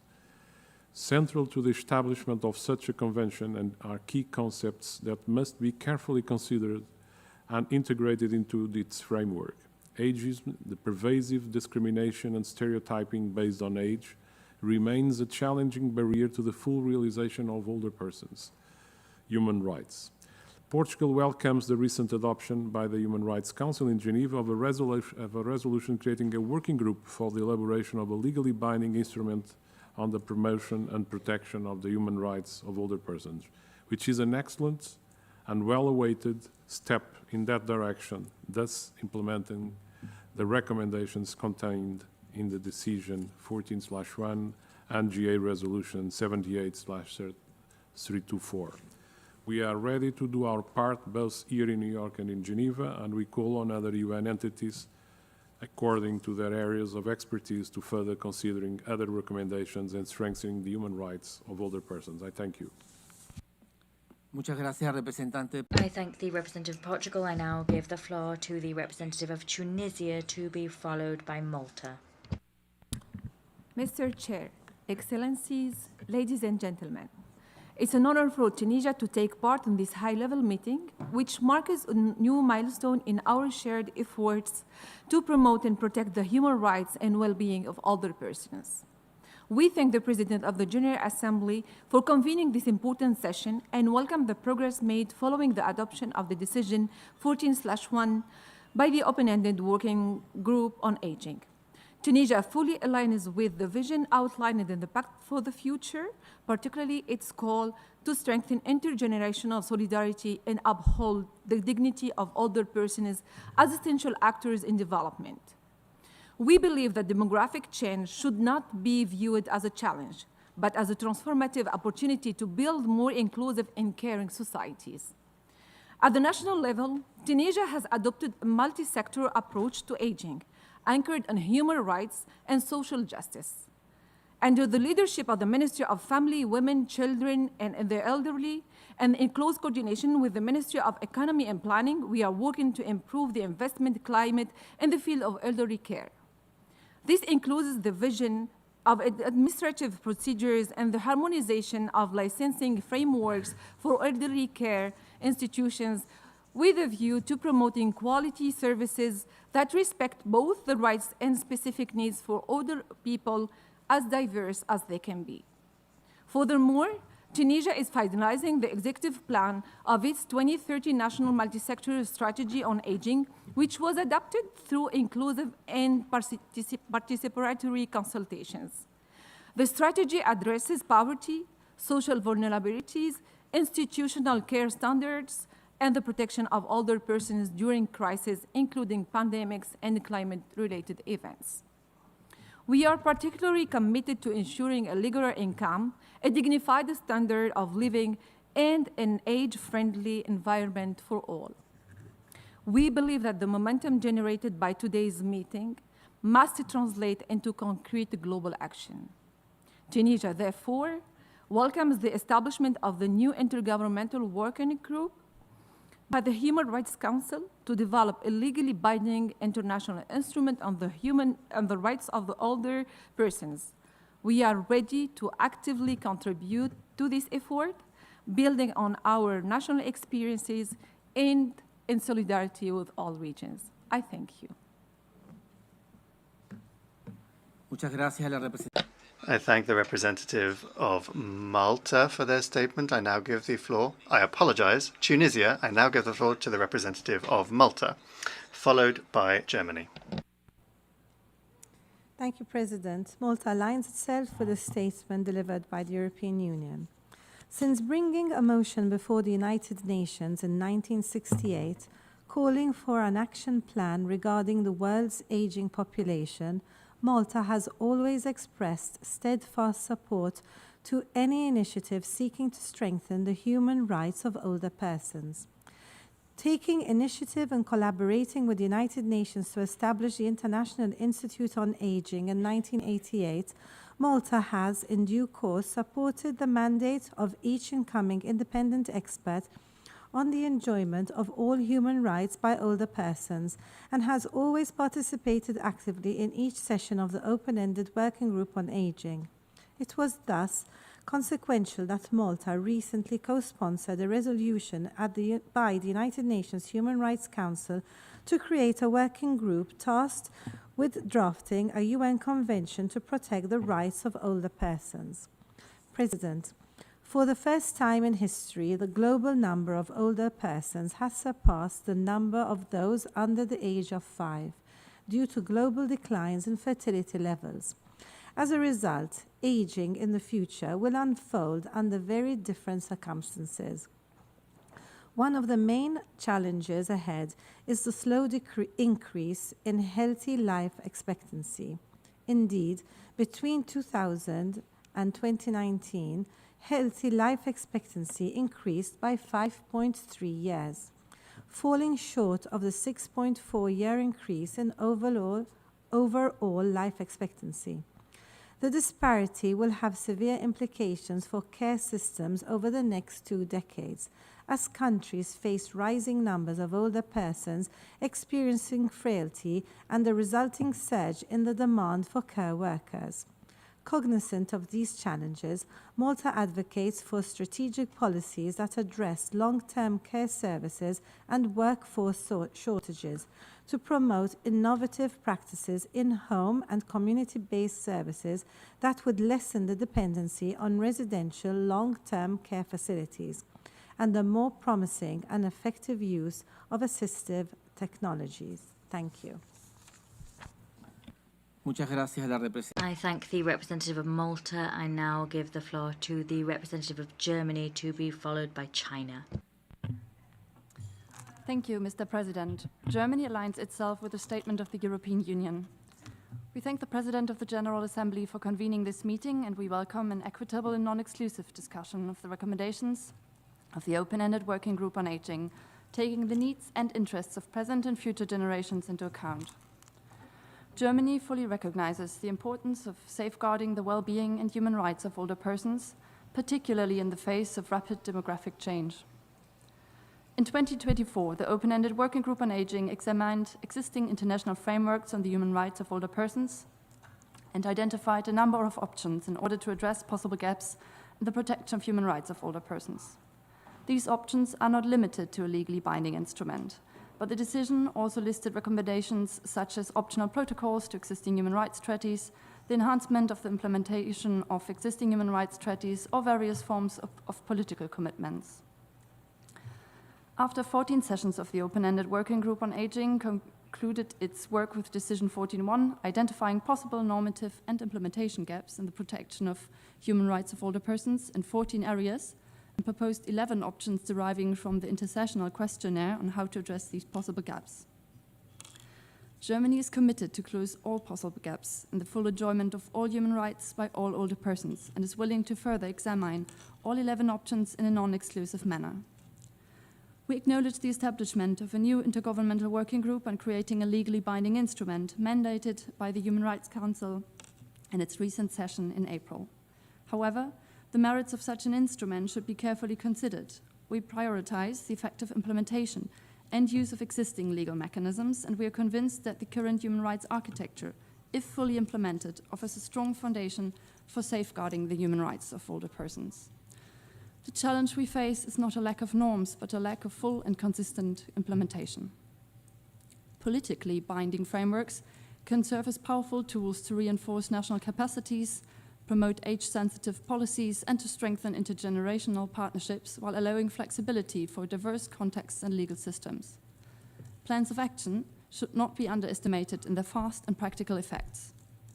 As we heard at the Commission for Social Development last year, the reporting rates on the Madrid International Plan of Action on Aging have increased significantly worldwide, showing the importance of working with politically binding instruments. Thus, we are in favor of exploring the possibilities in this field, taking into account that for the region of the UN Economic Commission for Europe, a new regional implementation strategy is being drafted to be adopted at the 2027 Ministerial Conference. We would also like to highlight the importance of addressing specific human rights issues faced by older persons in current and future UN processes, such as the implementation of the Pact for the Future of this year's Social Development Summit. We are looking forward to working constructively with member states, civil society, and UN bodies to ensure that the human rights of older persons are fully respected, promoted, and realized across the globe. I thank you. I thank the representative of Germany. I now give the floor to the representative of China, to be followed by Algeria.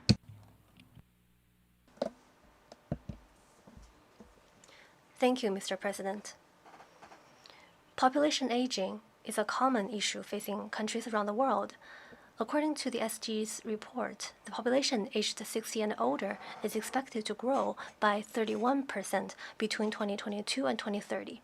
The aging population issue is essentially a development issue. To address population aging, we must prioritize development, focus on resolving the mismatch between population aging and the factors of economic and social development, and continuously enhance the protection of the human rights of older persons. The OEWG on aging has held effective discussions on the gaps in the protection of older persons' rights.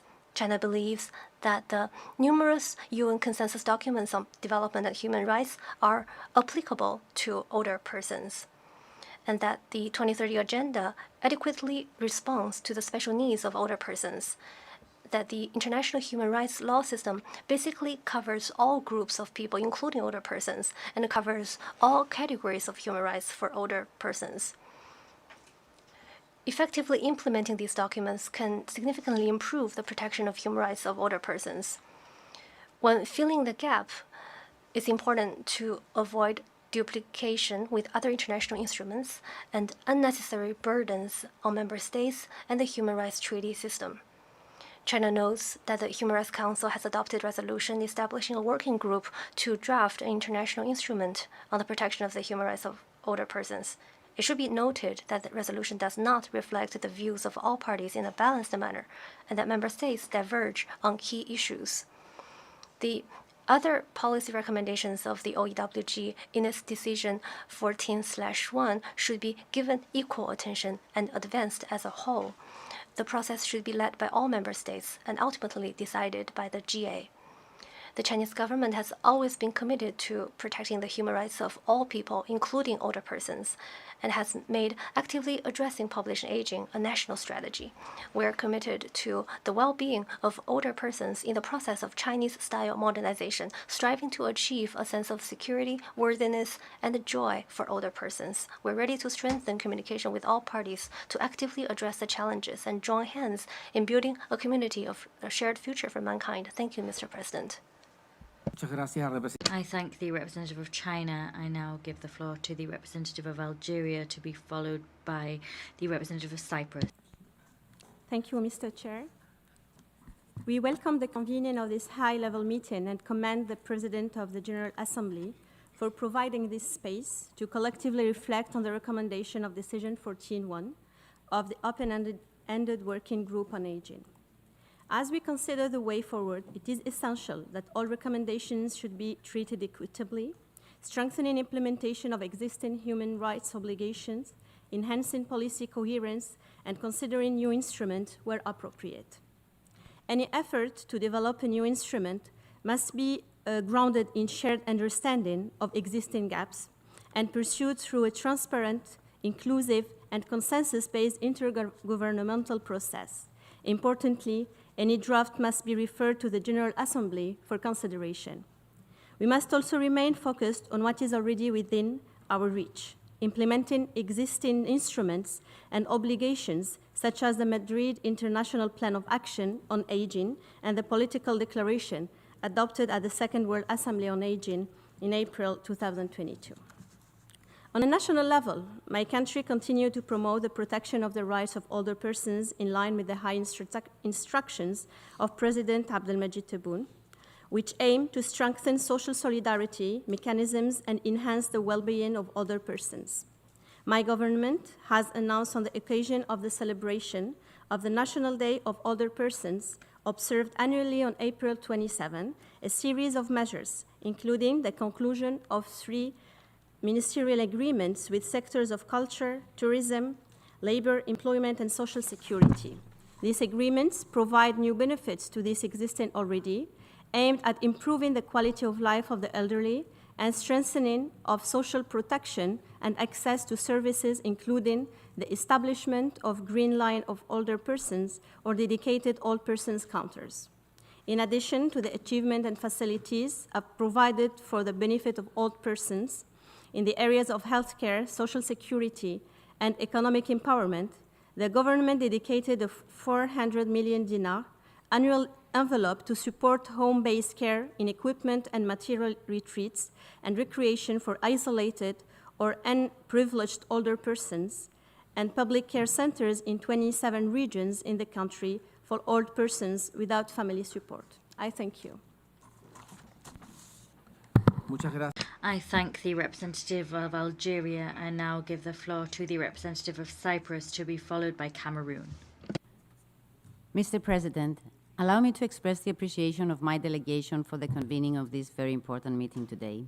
Cyprus aligns itself with the statement made by the European Union, but I would like to make some additional remarks in my national capacity.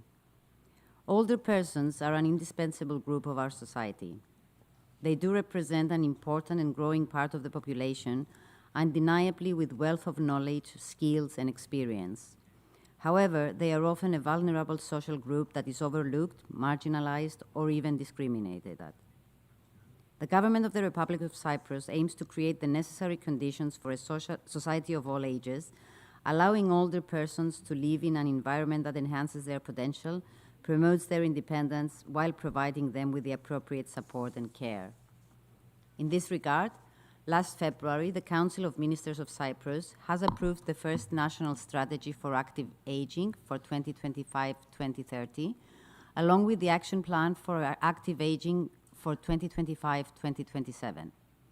The strategy outlines a framework for the welfare of older persons, introducing a series of initiatives under 3 key pillars: social inclusion, healthy aging, and diversity and inequalities. Each pillar includes actions and policies divided into thematic sections. One of the major new actions is the subsidy scheme for accommodation and care in elderly homes. This scheme increases the grant for beneficiaries from €745 to €1,300, with 75% of elderly homes across Cyprus already participating. The national strategy also includes the Home Support Program for older persons, with an aim to foster intergenerational dialogue and reduce loneliness that older persons usually experience. Furthermore, initiatives to strengthen the participation of older persons in decision-making bodies are underway, with an emphasis in their social inclusion, including actions related to the enhancement of skills through lifelong learning and digital literacy. Mr. President, Cyprus welcomes the adoption of Human Rights Council Resolution 58/13 last March, by which it decided to establish an open-ended intergovernmental working group with the mandate of elaborating and submitting to the Human Rights Council a draft internationally legally binding instrument on the human rights of older persons, with the objective of promoting, protecting, and ensuring the full enjoyment of human rights of older persons. Cyprus strongly believes that the elaboration of a comprehensive international legally binding instrument on the human rights of older persons is the most effective way to address the significant gaps that undeniably exist in relation to the protection of their human rights. I thank you, Mr. President. I thank the representative of Cyprus. I now give the floor to the representative of Cameroon, to be followed by Paraguay. I thank you, Mr. President. My delegation is grateful to the President of the General Assembly for convening this high-level meeting pursuant to Resolution 78/324. This meeting was mandated to exchange with you and share experience on the recommendation included in Decision 14/1 of the Open-Ended Working Group on Aging, and to define next steps on the challenges and opportunities regarding the right and well-being of older persons.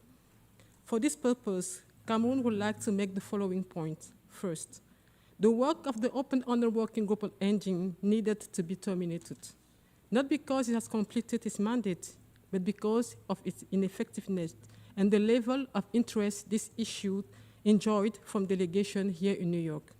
The challenge in reaching the quorum at each session is a clear indication in this regard. Second, Resolution 78/324 urges further consideration of the recommendation contained in Decision 14/1. It is worth recalling that this decision provides more than 10 options to be considered in a non-exclusive manner. Those options include initiatives to advance positive image of older persons and their contribution to their families, data collection on aging, update to the International Plan of Action on Aging, an international legally binding instrument, and optional protocol to existing human rights treaties. Again, those options are not exclusive. Third, my delegation takes note of the establishment by the Human Rights Council of a working group with the mandate of elaborating a draft international legally binding instrument on the right of older persons. Cameroon's support in Geneva is an expression of support for the implementation of all options contained in Resolution 78/324, as well as a commitment to older persons. However, Cameroon remains of the view that the added value of a legally binding instrument for older persons needs to be properly assessed and further substantiated. There is an urgent need to identify which specific rights for this category of persons are not already covered by existing human rights instruments. The Human Rights Council is therefore encouraged to explore other options relevant to its mandate, including with regard to treaty bodies and the implementation of the existing human rights provision relevant to other persons. Monsieur le Président. Mr. President, the protection of older persons calls for a social approach based on development in the same vein as the Madrid Action Plan. It should be a human rights-based approach that we adopt. The vulnerability of older persons can be exacerbated by poverty, armed conflicts, risk posed by emerging technologies, financial and economic crises, and the quality of healthcare systems. Many countries are not yet sufficiently prepared to meet the needs of an aging population. namely in terms of preventive healthcare, curative, palliative, and specialized healthcare. The related recommendations must be implemented just as expeditiously as those associated with a legally binding instrument, because, Mr. President, for Cameroon, older persons are not a problem to be solved, but a source of wealth to be tapped into. Thank you, Mr. President. Muchas gracias. I thank the representative of Cameroon. I now give the floor to the representative of Paraguay, to be followed by Oman. Thank you very much, Mr. President, for giving me the floor. The Republic of Paraguay aligns itself with the statement made on behalf of a group of friends of older persons, and we are grateful to the distinguished delegation of Chile for its coordination work. Mr. President, distinguished colleagues, the population in Paraguay, like populations everywhere in the world, has begun an irreversible process of aging and a greater life expectancy of all. These are things which challenge public planning, because the state must not only guarantee that people live as long as possible, but also that they can age enjoying a quality of life in terms of physical, mental, and social well-being, and free of discrimination. We are strengthening synergies across the various institutions responsible for social well-being to guarantee the development, implementation, monitoring, and evaluation of public policies, and to ensure that we have an efficient normative framework. This process enjoys the participation of older persons themselves in order to guarantee the rights that they hold.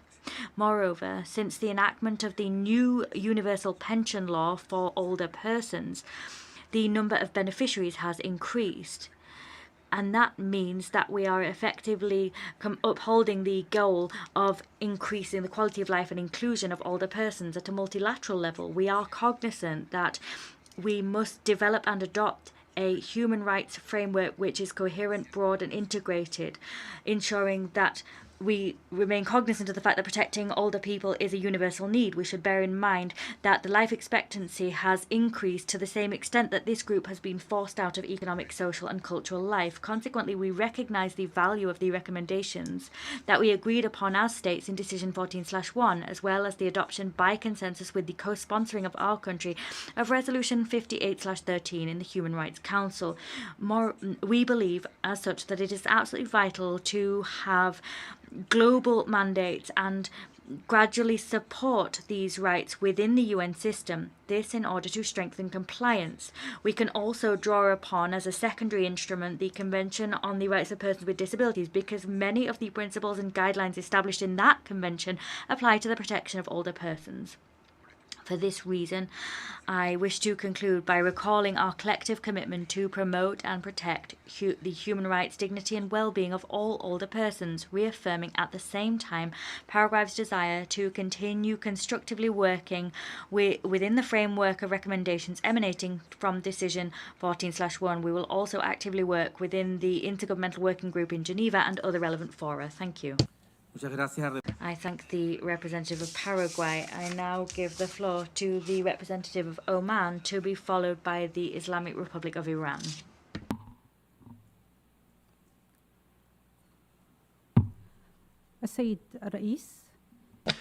Mr. President, the delegation of the Sultanate of Oman has the pleasure to participate in this high-level meeting.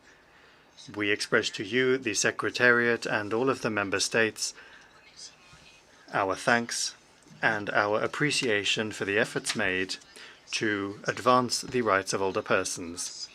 On the basis of our principles, our values, and our vision, Oman 2040, and in accordance with the SDGs, and in accordance with the International Madrid Plan of Action on Aging, we commit to a dignified life and the well-being of older persons in all areas. That involves legislation, laws, and policies that constitute a protection for older persons. All of that also involves programs that can provide the necessary care for older persons in the context of broader programs for families and society. Mr. President, in the context of the recommendations from the Working Group on Aging to fill gaps in the protection of the rights of older persons, In line with our official statistics, we have noticed an increase in the indicator relating to older persons, and for that reason we have adopted the following. Firstly, Law 52/2023, that promotes the quality of life of older persons and their independence. What's more, the well-being of older persons leads to them having a monthly payment, particularly those aged over 60. Secondly, there is a regulation for older persons in host families so that older persons can be in contact with society. Thirdly, there is a regulation on assistive devices and equipment to facilitate their daily lives, in particular in the societies where they live. We have also adopted measures for the integration of these persons and their inclusion in society and in their communities. We have also provided home help for older persons, in addition to specific building standards, standards for parks, promenades, and parking areas for older persons. The various governorates in my country organize cultural events and entertainment activities for older persons, as well as national-level debates to discuss partnerships between public institutions and civil society, with a view to promoting policies that are based on human rights for an active and productive aging. We are also making efforts to align our national policies with Arab strategies for older persons, in addition to regional and international cooperation. Mr. President, challenges are accelerating and multiplying when it comes to the challenges that older persons face. But in this context, my country calls for an acceleration of international efforts to elaborate an international, legally binding instrument to protect and promote the rights of older persons. To conclude, my country reiterates its commitment to supporting the outcomes of this meeting.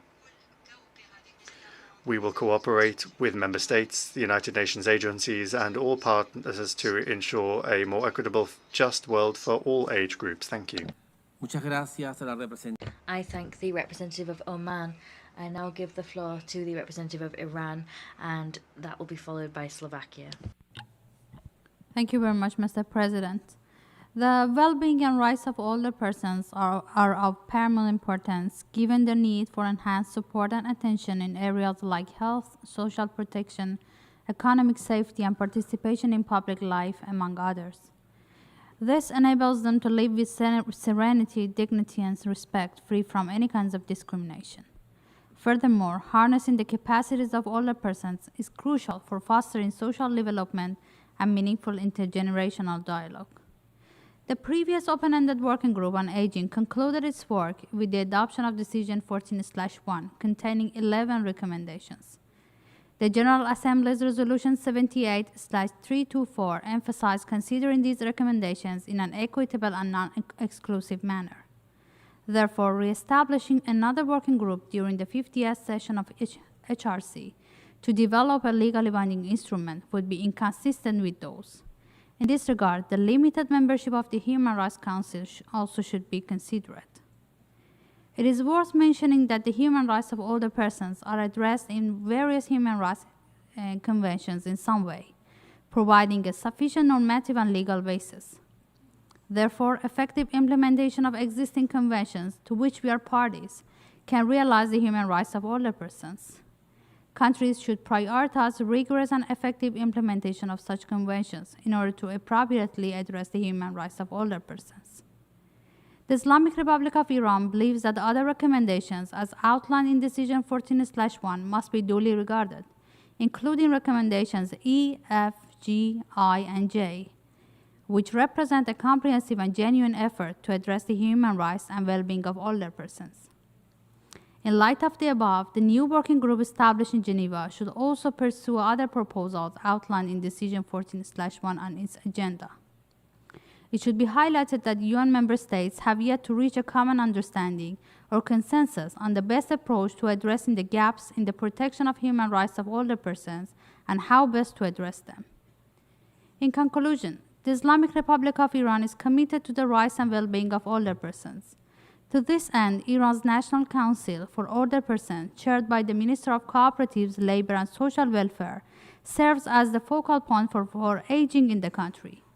Other relevant ministries from various fields such as health, culture, economy, education, sports, agriculture, industry, and more are part of this National Council. It means aging is an intersectoral subject matter. We would like to bring these questions to the attention of the room for further reflection. Have comprehensive assessments grounded in evidence been undertaken to determine gaps in the realization of human rights for older persons? Have existing international legally binding instruments which are supposed to address the rights of all individuals, including older persons, been fully implemented? Has the issue of aging been properly addressed as development as well as social development issues? I thank you. I thank the representative of the Islamic Republic of Iran. I now give the floor to the representative of Slovakia, to be followed by El Salvador. Thank you, Mr. President. Slovakia aligns itself with the statement of the European Union and wishes to add additional remarks in its national capacity. Let me begin by thanking all speakers for their insightful remarks. Slovakia welcomes this timely high-level meeting and the opportunity it provides to reaffirm our commitment to the promotion and protection of human rights of older persons. The adoption of the recommendations contained in Decision 14/1 by the Open-Ended Working Group on Aging in May 2024 marked a crucial milestone in our joint efforts to advance human rights of older persons. We wish to extend once again our sincere appreciation to our colleagues from Brazil and Portugal for their outstanding leadership and tireless work in facilitating this important achievement. This movement was significant also in light of global demographic trends. More people are reaching old age than ever before, and with the world's population continuing to grow, the need for adequate and effective human rights protections for older persons is more urgent than ever.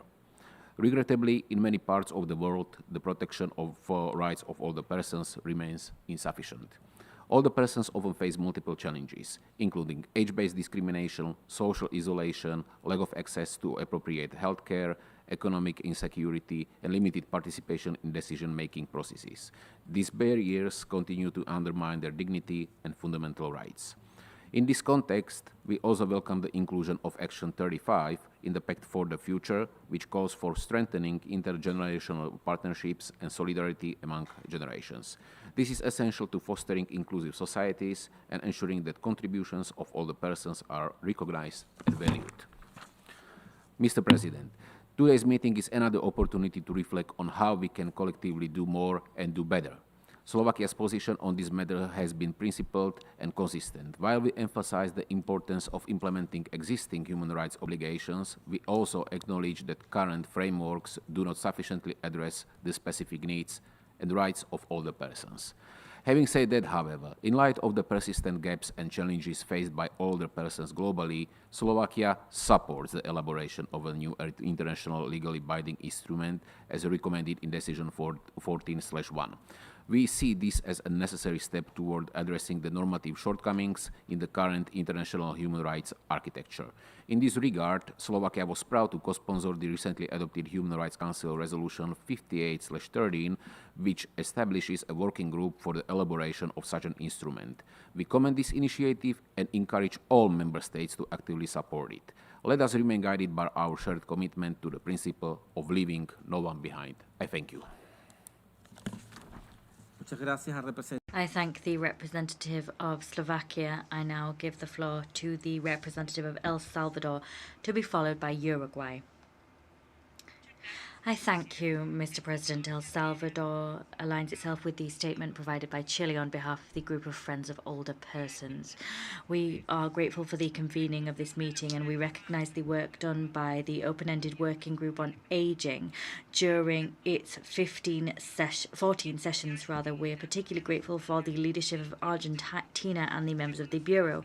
We recognize that Decision 14/1, adopted by consensus at the 14th session of the group stands as a strategic step forward to discharge the mandate entrusted by Member States in Resolution 65/182 of the General Assembly, particularly when it comes to recommending the elaboration of an international legally binding instrument to protect and promote the human rights of older adults. Allow me to recall Article 1 of the Universal Declaration of Human Rights. All human beings are born free and equal in dignity and rights.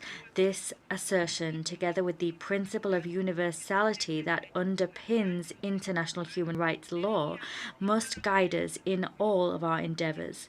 These fundamental principles must fully apply to older persons. However, concerning realities continue to prevail. Negative stereotypes regarding old age, the curbing of autonomy based on chronological age, and the lack of effective access to rights such as health, education, and social protection. It is for this reason that in order to build genuinely inclusive societies, we must recognize demographic differences as part of our collective treasure trove of wealth and not see them as grounds for exclusion. The aging of the global population is an imminent reality, as has already been indicated by several delegations here present. It is vital that we eradicate stereotypes which stymie the participation of older persons, and we must recognize that age must never be grounds for restricting rights or denying dignity. In the absence of a specific international legal framework, that absence means that millions of older persons continue to be vulnerable. Experience demonstrates that current mechanisms such as special procedures and treaty bodies offer limited and insufficient coverage when it comes to how to tackle the human rights of older persons. Only a legal instrument will be able to fully and effectively guarantee the protection of the human rights of older persons, as well as establish follow-up mechanisms and strengthen the collection of the data necessary to implement evidence-based public policy. We wish to recall that in 2012, El Salvador presented to the General Assembly Resolution A/67/139 entitled Towards a international, legal, comprehensive and integral instrument to promote and protect the rights and dignity of older persons. At that time, some states believed it was premature to forge ahead with that discussion. However, following the adoption of Decision 14/1, we successfully clearly identified existing gaps in terms of protecting the rights of older persons, and that means that now we are well placed to move towards providing a concrete response by strengthening our international normative framework in this domain. Our region has already taken decisive steps forward in this area with the adoption of the Inter-American Convention on the Protection of the Human Rights of Older Persons. This is a pioneering instrument that recognizes fundamental rights such as autonomy, dignity in old age, and independence. I wish to conclude my statement welcoming the recent adoption of Resolution 58/13. El Salvador co-sponsored that resolution. It was adopted at the Human Rights Council. It establishes the Intergovernmental Working Group for the elaboration of a legally binding instrument on the rights of older persons. We reiterate our staunch commitment to moving ahead towards an inclusive, open, and human rights-focused process, one that will strengthen intergenerational solidarity to build more just, resilient, and inclusive societies. Thank you. I thank the representative of El Salvador. I now give the floor to the representative of Uruguay, to be followed by Cuba. Thank you, Mr. President, for giving me the floor. First of all, I wish to thank you for convening this meeting. It allows us to exchange points of view regarding the important recommendations issued by the open-ended working group on aging in its decision 14/1. Uruguay aligns itself with the statement made by the group of friends of older persons. We wish to make a number of comments in our national capacity. I also congratulate the expert from El Salvador on their comments. We agree with the vast majority thereof. In a demographic context marked by an aging population at an international level, it is vital to extend work on this issue. That's why this meeting is so important, as well as those that have preceded it. We are concerned by a dropping birth rate at a global level. When this is combined with an extended life expectancy, it results in an aging population. My country, Uruguay, is no exception to this trend. The most recent census identified that 38% of the population was between 35 and 64 years of age, and 16% of the population was either 65 or over. Countries, as a result, must take measures to adapt our public policies to this trend. We must turn it into an opportunity.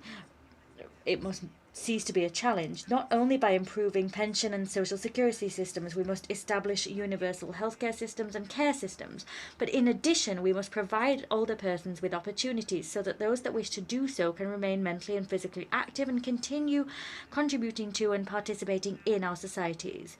We cannot ignore the fact that in all regions of the world, women are those with longer life expectancy. Consequently, older women exceed older men in almost all populations at a global level. For this reason, Uruguay believes that we must pay particular attention to meeting the needs of older women. Mr. President, Uruguay also attaches particular importance to the promotion and protection of the human rights of older persons.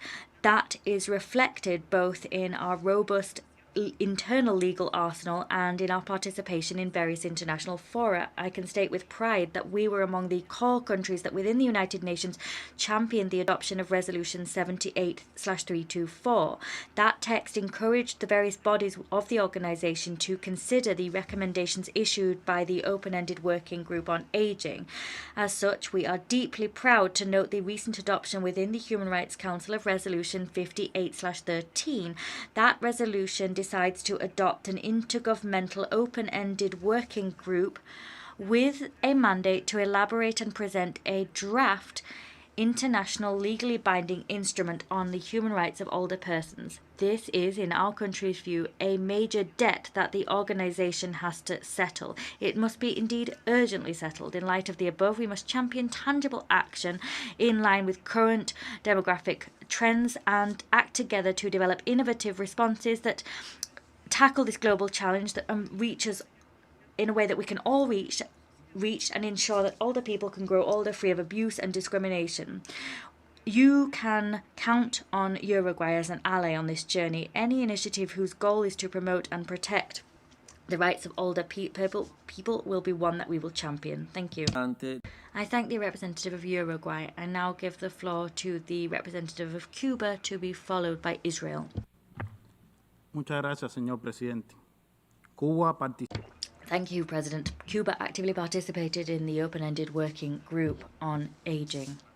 We firmly support Decision 14/1 as a roadmap to continue making progress towards the recognition of older persons as active subjects in our societies. We reaffirm our support for the adoption of an international legally binding instrument, one that promotes and protects the rights of older persons, and one which allows us to close existing gaps in our legal frameworks.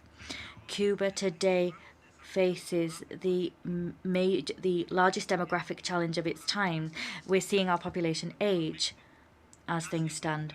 Currently, almost 23% of our citizens are 65 years or older. By 2050, it is estimated that more than 35% of the Cuban population will belong to this population group. This reality has compelled us to bolster our national program for comprehensive care for elder persons. The goal here is to guarantee active, healthy aging, one which fully respects human dignity. In recent years, we have strengthened our legislative and institutional framework in order to protect older adults.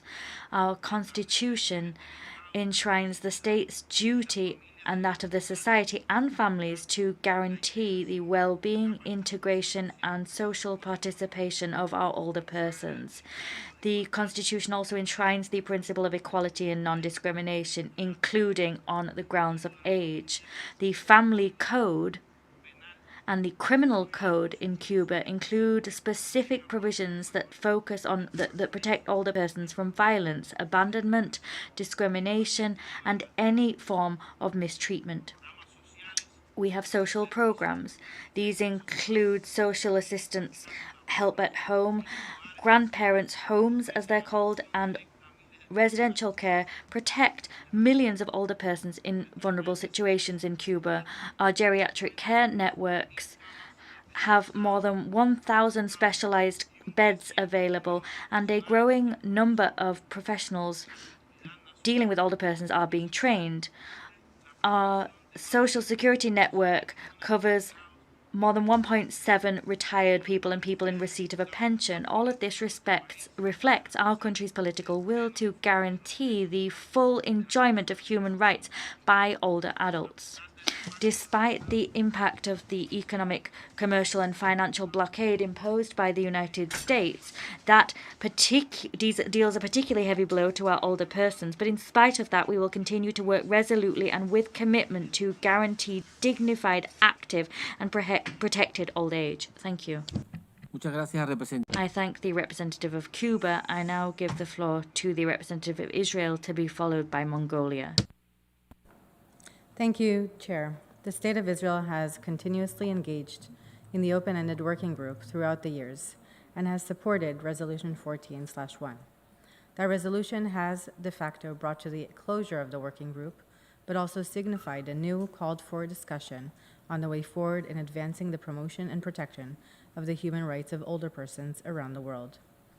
As a nation that holds deep respect for the dignity, experience, and wisdom of our elders, we recognize their irreplaceable contributions to society and are committed to ensuring their well-being in every stage of life, taking into account the multiple forms of discrimination older persons may face. Israel has long prioritized the development of comprehensive frameworks to support older persons, grounded in human rights, inclusion, and respect. Our national policies provide broad access to health care, housing assistance, income security, and community-based services. Special attention is given to supporting older persons who are most vulnerable, including those living alone with disabilities or from marginalized communities. One of Israel's most solemn responsibilities is to its population of Holocaust survivors. We have established dedicated programs that offer not only financial support, but also mental health services, home care, legal aid, and social inclusion initiatives tailored to their needs. Through intergenerational projects, we are working on ensuring their experience and testimonies are never forgotten. These efforts reflect our enduring commitment to ensuring that those who endured unimaginable suffering in their youth are treated with the utmost dignity and care in their later years. Yet, even as we strive to protect and empower older persons, we are reminded of the ongoing challenges that demand international attention and solidarity. Among the 59 hostages being held in Gaza by the Hamas terrorist organization is Amiram Cooper. He was kidnapped on October 7th at the age of 84 and murdered in captivity. We call on the international community to demand the immediate and unconditional release of all hostages, dead and alive, young and old. As we look to the future, Israel remains committed to working on building societies in which older persons are not only protected, but empowered, respected, not just for what they have endured, but for all they continue to offer. Thank you. I thank the representative of Israel. I now give the floor to the representative of Mongolia, to be followed by Malaysia. Mr. President, Mongolia expresses its deepest appreciation to you for organizing this important high-level meeting. We believe that this meeting will yield valuable inputs in defining the next steps on the challenges and opportunities regarding the rights and well-being of older people, including through the establishment of an open-ended working group with the mandate to draft an international instrument and beyond. Mr. President, in Mongolia, the proportion of older people in the population is growing rapidly, from 10% now to an expected 17% by 2040. Thus, Vision 2050, the long-term development policy of Mongolia, specified concrete activities to expand care and support services for older people under its section Social Welfare and Social Insurance System Reform, such as providing basic pensions to all seniors and creating a consolidated and comprehensive system of long-term assistance and services for seniors and persons with disabilities. Parliament approved the amendments to the law on the elderly in May 2024. These amendments include several significant provisions aimed at improving the lives of elderly citizens through policies and measures directed at healthy and active aging, employment promotion, economic protection, and increasing funding services for the elderly. In line with these changes, the government is piloting new projects and programs, expanding support for the employment of elderly and ensuring care service delivery to target groups. The Ministry of Health and Ministry of Family, Labor and Social Protection jointly developed a National Action Plan on Healthy Aging for 2025-2028 and proceeded to its implementation. However, challenges remain in multi-sector collaboration, intersectoral coordination, and in the accessibility, affordability, and quality of services for the elderly. Notably, the key areas that need to be addressed include human resource capacity building, the construction of new nursing homes, renovation of existing facilities, provision of essential equipment, removing differences between rural and urban areas, and the enhancement of funding mechanisms for care and nursing services. As to the funding issue, efforts are being exerted to increase the availability of private nursing homes and supplementary private pension insurance for enabling both state and private pension funds, and to support a rural financial market. Mr. President, studies revealed that if Mongolia successfully implements a healthy aging policy, it will be able to manage its socioeconomic impacts. Therefore, we believe that implementation of the previously mentioned policies and strategies will improve the quality of life for seniors and create an inclusive development model that includes all aspects of the family and society in the face of changing age structure of the population, and that will be our best practice to share with fellow member states. I thank you. I thank the representative of Mongolia. I give the floor to the representative of Malaysia, to be followed by Dominican Republic. Thank you, Mr. President. My delegation is honored to participate in this important discussion and expresses its appreciation to you for convening this high-level meeting to exchange views and share experiences on the recommendations contained in Decision 14/1. As Malaysia advances toward becoming an aging nation, the government remains firmly committed to promoting and protecting the rights and well-being of older persons. This commitment is reflected in our national policies and a range of ongoing initiatives aimed at fostering an inclusive and age-responsive society. In preparation for the demographic shift and its implications on economic and social development, Malaysia is currently undertaking a comprehensive study to develop a national aging blueprint, with the corresponding white paper scheduled to be tabled in Parliament this year.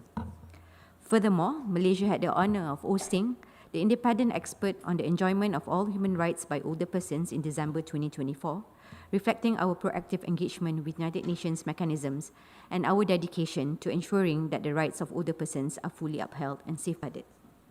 Mr. President, Malaysia appreciates and values the work carried out by the open-ended working group on aging and takes this opportunity to underscore the importance of addressing the recommendations in Decision 14/1 in an equitable and non-exclusive manner. We strongly believe that each recommendation merits our balanced and deliberate attention. We note that Human Rights Council Resolution 58/13 has taken a step forward by focusing on the development of a legally binding instrument. In this context, Malaysia believes that any effort to develop a new legally binding instrument must be firmly grounded in a prior consensus among member states on the nature of gaps in the protection of older persons' rights. By establishing a shared and comprehensive understanding of these gaps, we can ensure our approach is meaningful and directly addresses the real needs of older persons. At the same time, such efforts must be thoroughly examined to ensure complementarity and harmonization with the existing international framework, thereby reinforcing rather than duplicating or fragmenting current protections.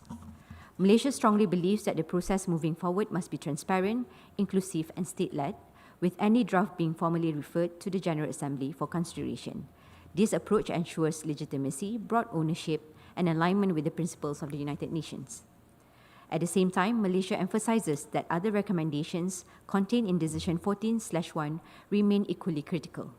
This includes the enhanced implementation of existing human rights treaties, strengthened data collection to support evidence-based policy making, improved coordination among UN mechanisms, and increased technical cooperation.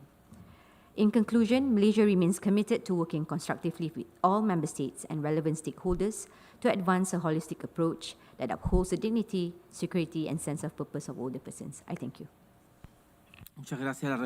I thank the representative of Malaysia. I now give the floor to the representative of the Dominican Republic, to be followed by Peru. Thank you, Mr. President. On behalf of the Government of the Dominican Republic, I wish to begin my statement welcoming the convening of this important meeting as a space which allows us to contemplate together the challenges and opportunities when it comes to guaranteeing the well-being and the rights of older persons. In this vein, it is vital to underscore the fact that in accordance with what was said in the final report of this working group, in 2024, it is estimated that between 2022 and 2030, the number of those older than 60 years will grow by 31%. The greatest increase here will be in developing countries. Therefore, we need to find solutions to the specific problems besetting older persons, including the defense of their human rights. The Dominican Republic protects and assists older persons, and this is guaranteed by our Constitution as well as related norms. These include Law 392/48, that created CONAPI, the governing body that oversees public policies at a Dominican state level, public policies devoted to older people. Their projects reach a vast wealth of older people and did so in 2024. Moreover, the increase in life expectancy of our population is estimated to increase from 74 to 77. Dealing with that is a national priority. As regards recommendations included in the Decision 14/1 established by this working group in 2024, the Dominican Republic wishes to focus on 3 as yet unresolved issues when it comes to plugging existing shortcomings in terms of protecting older persons. 1, increasing efforts to combat ageism and all forms of violence, discrimination and neglect affecting older persons. We must also eradicate poverty in all its dimensions. This is crucial to guarantee the full enjoyment of human rights and the fundamental freedoms of older persons. Second, we need to recognize the effects of climate change as new things to consider when it comes to protecting the human rights of older persons, particularly in small island developing states, such as the Dominican Republic. Here, it becomes relevant to guarantee quality healthcare that is preventive, curative, palliative, and specialized in nature. Lastly, the Dominican Republic wishes to underscore the importance of the various agreements reached in terms of protecting and promoting the human rights of older persons, including the Universal Declaration of Human Rights and the Political Declaration and International Plan of Action on Madrid on aging, dating back to 2002. However, our delegation recognizes the urgent need to make progress with developing a framework for an international legally binding instrument, one that will serve to guide national initiatives to ensure that they are comprehensive. It will also guarantee strengthening existing protection mechanisms and achieve the tangible results that we need to see, and ones that will translate into improving living conditions of older persons in all of our countries. Thank you, Mr. President. I thank the representative of the Dominican Republic. I now give the floor to the representative of Peru, to be followed by the United Kingdom.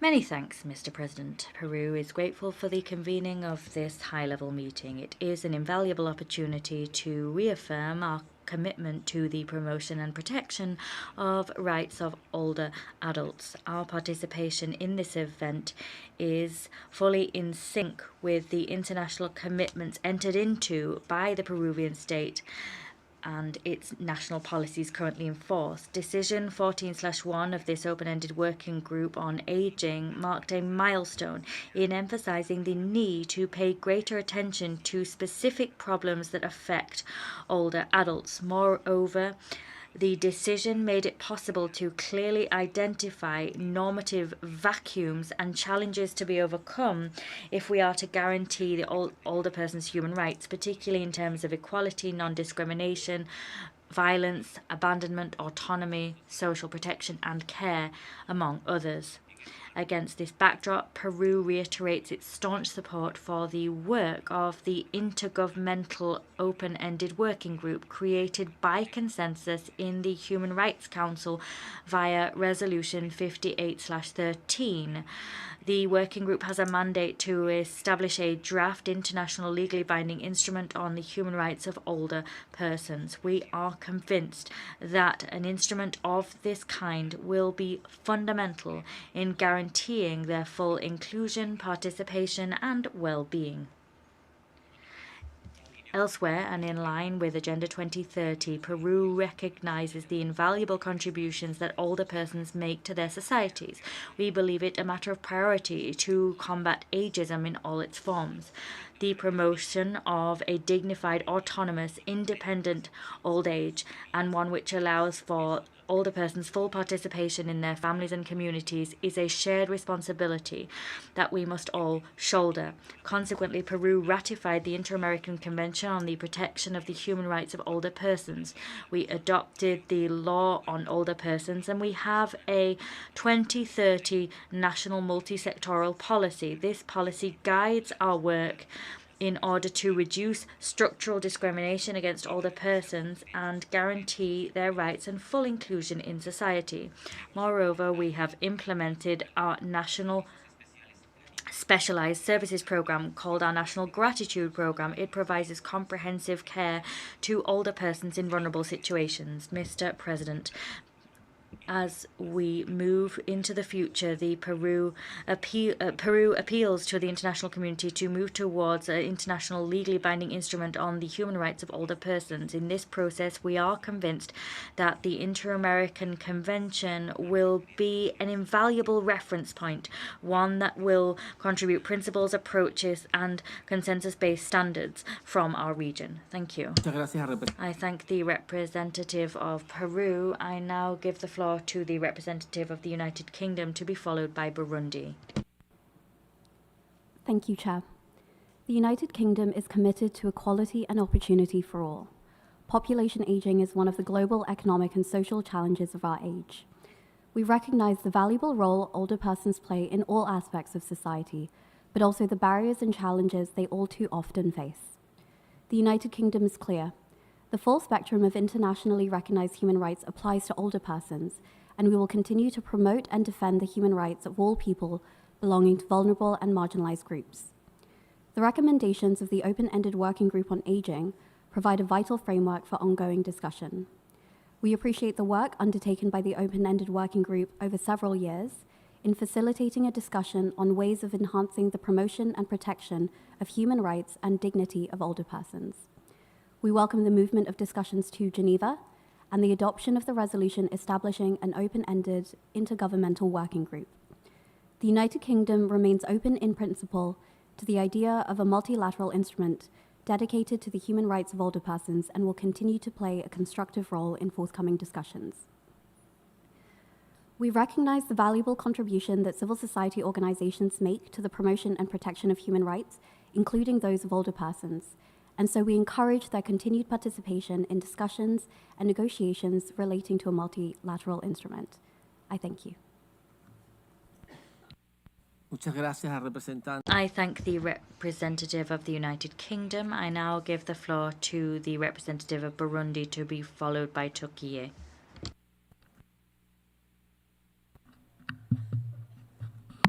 Merci, Monsieur le Président. Thank you, Mr. President. My delegation is pleased to take the floor during this high-level meeting devoted to an exchange of views and a sharing of experience on the recommendations contained in Decision 14/1 of the Open-Ended Working Group on Aging. We commend the constant and rigorous work of the working group, which continues to play an essential role in highlighting the rights, needs, contributions of older persons around the world. Decision 14/1 marks significant progress, a significant step forward by providing concrete recommendations that member states can implement to strengthen the protection and well-being of older persons. This meeting offers us three key opportunities. Firstly, to reaffirm our collective commitment to promoting and protecting the human rights of older persons. As populations are aging in all regions, it is our duty to make sure that each individual, regardless of their age, can live in dignity without discrimination or marginalization. Secondly, today we have an opportunity to share concrete experiences, good practices, lessons learned in the field, but also difficulties faced in the implementation of inclusive and age-sensitive public policies that concern social protection, healthcare, access to justice, and even digital inclusion.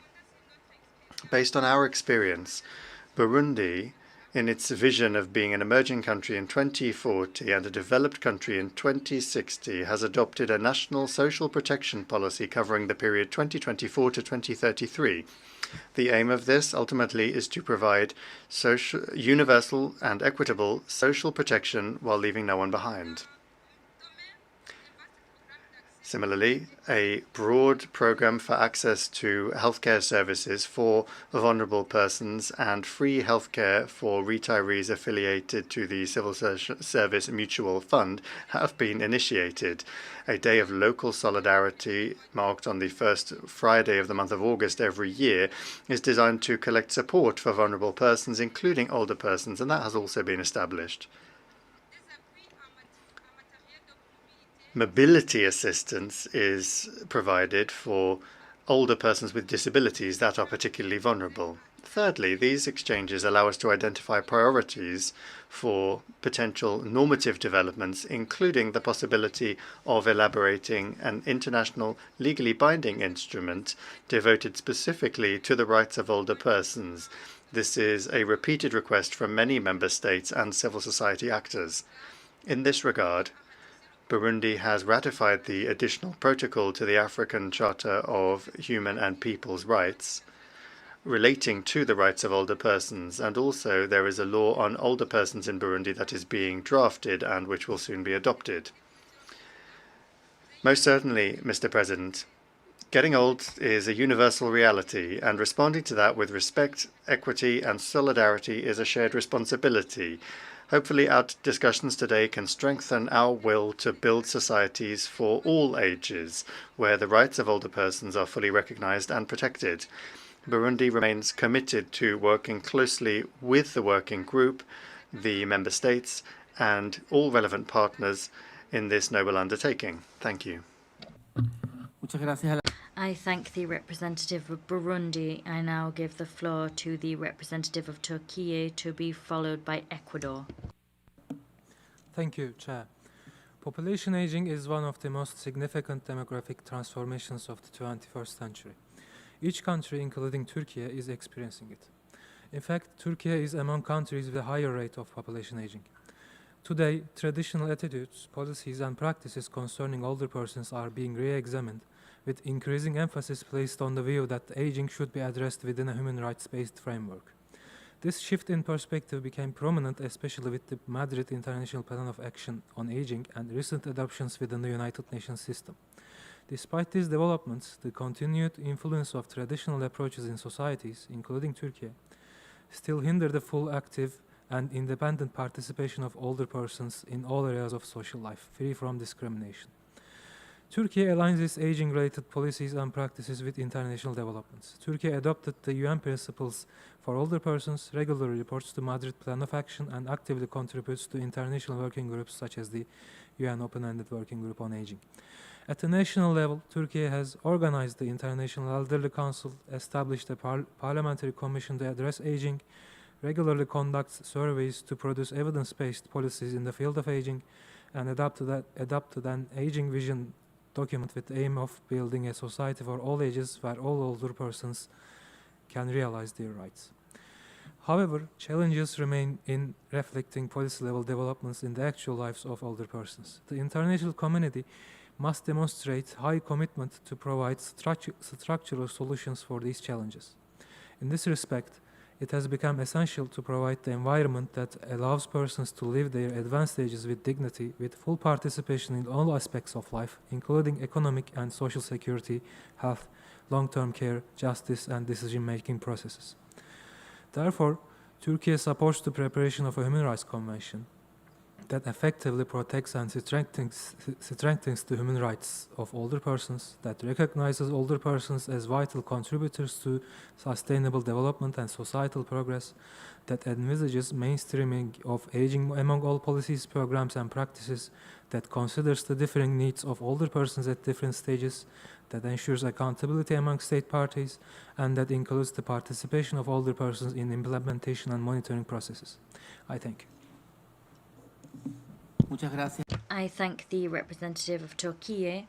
I now give the floor to the representative of Ecuador, to be followed by Mauritius. Thank you, Mr. President. Ecuador aligns itself with the statement made by Chile on behalf of the group of friends of older persons at the United Nations. We recognize the proactive and committed work done by the open-ended working group on aging. As has been stated by the majority of speakers, changes in global demographic trends are becoming ever more marked. It is estimated that by 2030, 1 of every 6 people will be over 60. By 2050, the percentage of older persons will have doubled. That means that the aging of our populations is a reality. The implications thereof must be broadly discussed by the international community. This demographic transformation means that there must be a specific legal framework which can address challenges of inclusion, autonomy, care, health, participation, and justice for older persons. On the 3rd of April, the Human Rights Council took a historic step forward in adopting by consensus a resolution which establishes an intergovernmental open-ended working group to elaborate an international legally binding instrument on the human rights of older persons. Ecuador supported the adoption of that resolution, that as a demonstration of its staunch commitment to that proposal and to the strengthening of the international framework which protects the human rights of older persons. We were the first country of Latin America and the Caribbean to co-sponsor that text. We believe that the time has come to develop substantive proposals so that we can collectively build that universal instrument. In accordance with its constitution and its international commitments, Ecuador reaffirms its support for that process, convinced that it is an essential step forward towards an international society, one which is genuinely inclusive and where intergenerational solidarity prevails. President, Ecuador presented its candidacy to the Human Rights Council for 2027 to 2029. We did so resolutely determined to continue contributing to the development of a multilateral system which is more just, representative, and focused on ensuring the dignity of all peoples without distinction on the basis of age or status. That includes committing to the human rights of older persons. Thank you. Many thanks indeed to the representative of Ecuador. I now give the floor to the last speaker of the day. That will be Mauritius. Mr. President, thank you for giving me the floor.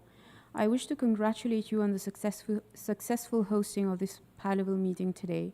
Mauritius welcomes the establishment of the open-ended intergovernmental working group to elaborate a draft international legally binding instrument on the human rights of older persons by the Human Rights Council in March this year.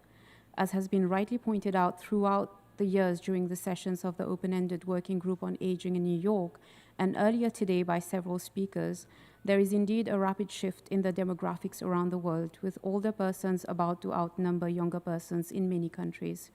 In Mauritius, we expect older persons to represent around 40% of our population by 2061. We consider this demographic shift to bring both challenges and opportunities, and believe that both should be addressed collectively by all member states of the United Nations. This forum is perhaps the most suitable one for Mauritius to share that it has already enacted a legislation entitled Protection of the Elderly Persons Act in 2005. We have constantly been updating our legal and institutional frameworks to ensure the continued protection of older persons in Mauritius, and our intention is to keep improving on these frameworks. Mauritius does have first-hand experience in the codification process of the rights of older persons. We have consistently been contributing to the works of the open-ended working group on aging in New York since its establishment in 2011, including with inputs on issues identified by the chair over the years to be addressed at each annual session. And we are glad that the findings and recommendations of the open-ended working group will be taken into account by the newly established open-ended intergovernmental working group in Geneva that has been tasked with the drafting of the international legally binding instrument. Mauritius continues to support the aging agenda, and you can count on our continued constructive contributions. I thank you for giving me the floor. I thank the representative of Mauritius for the last statement. Delegations who were not able to deliver their statements are kindly requested to submit that statement to estatements@un.org for posting in the Journal of the United Nations.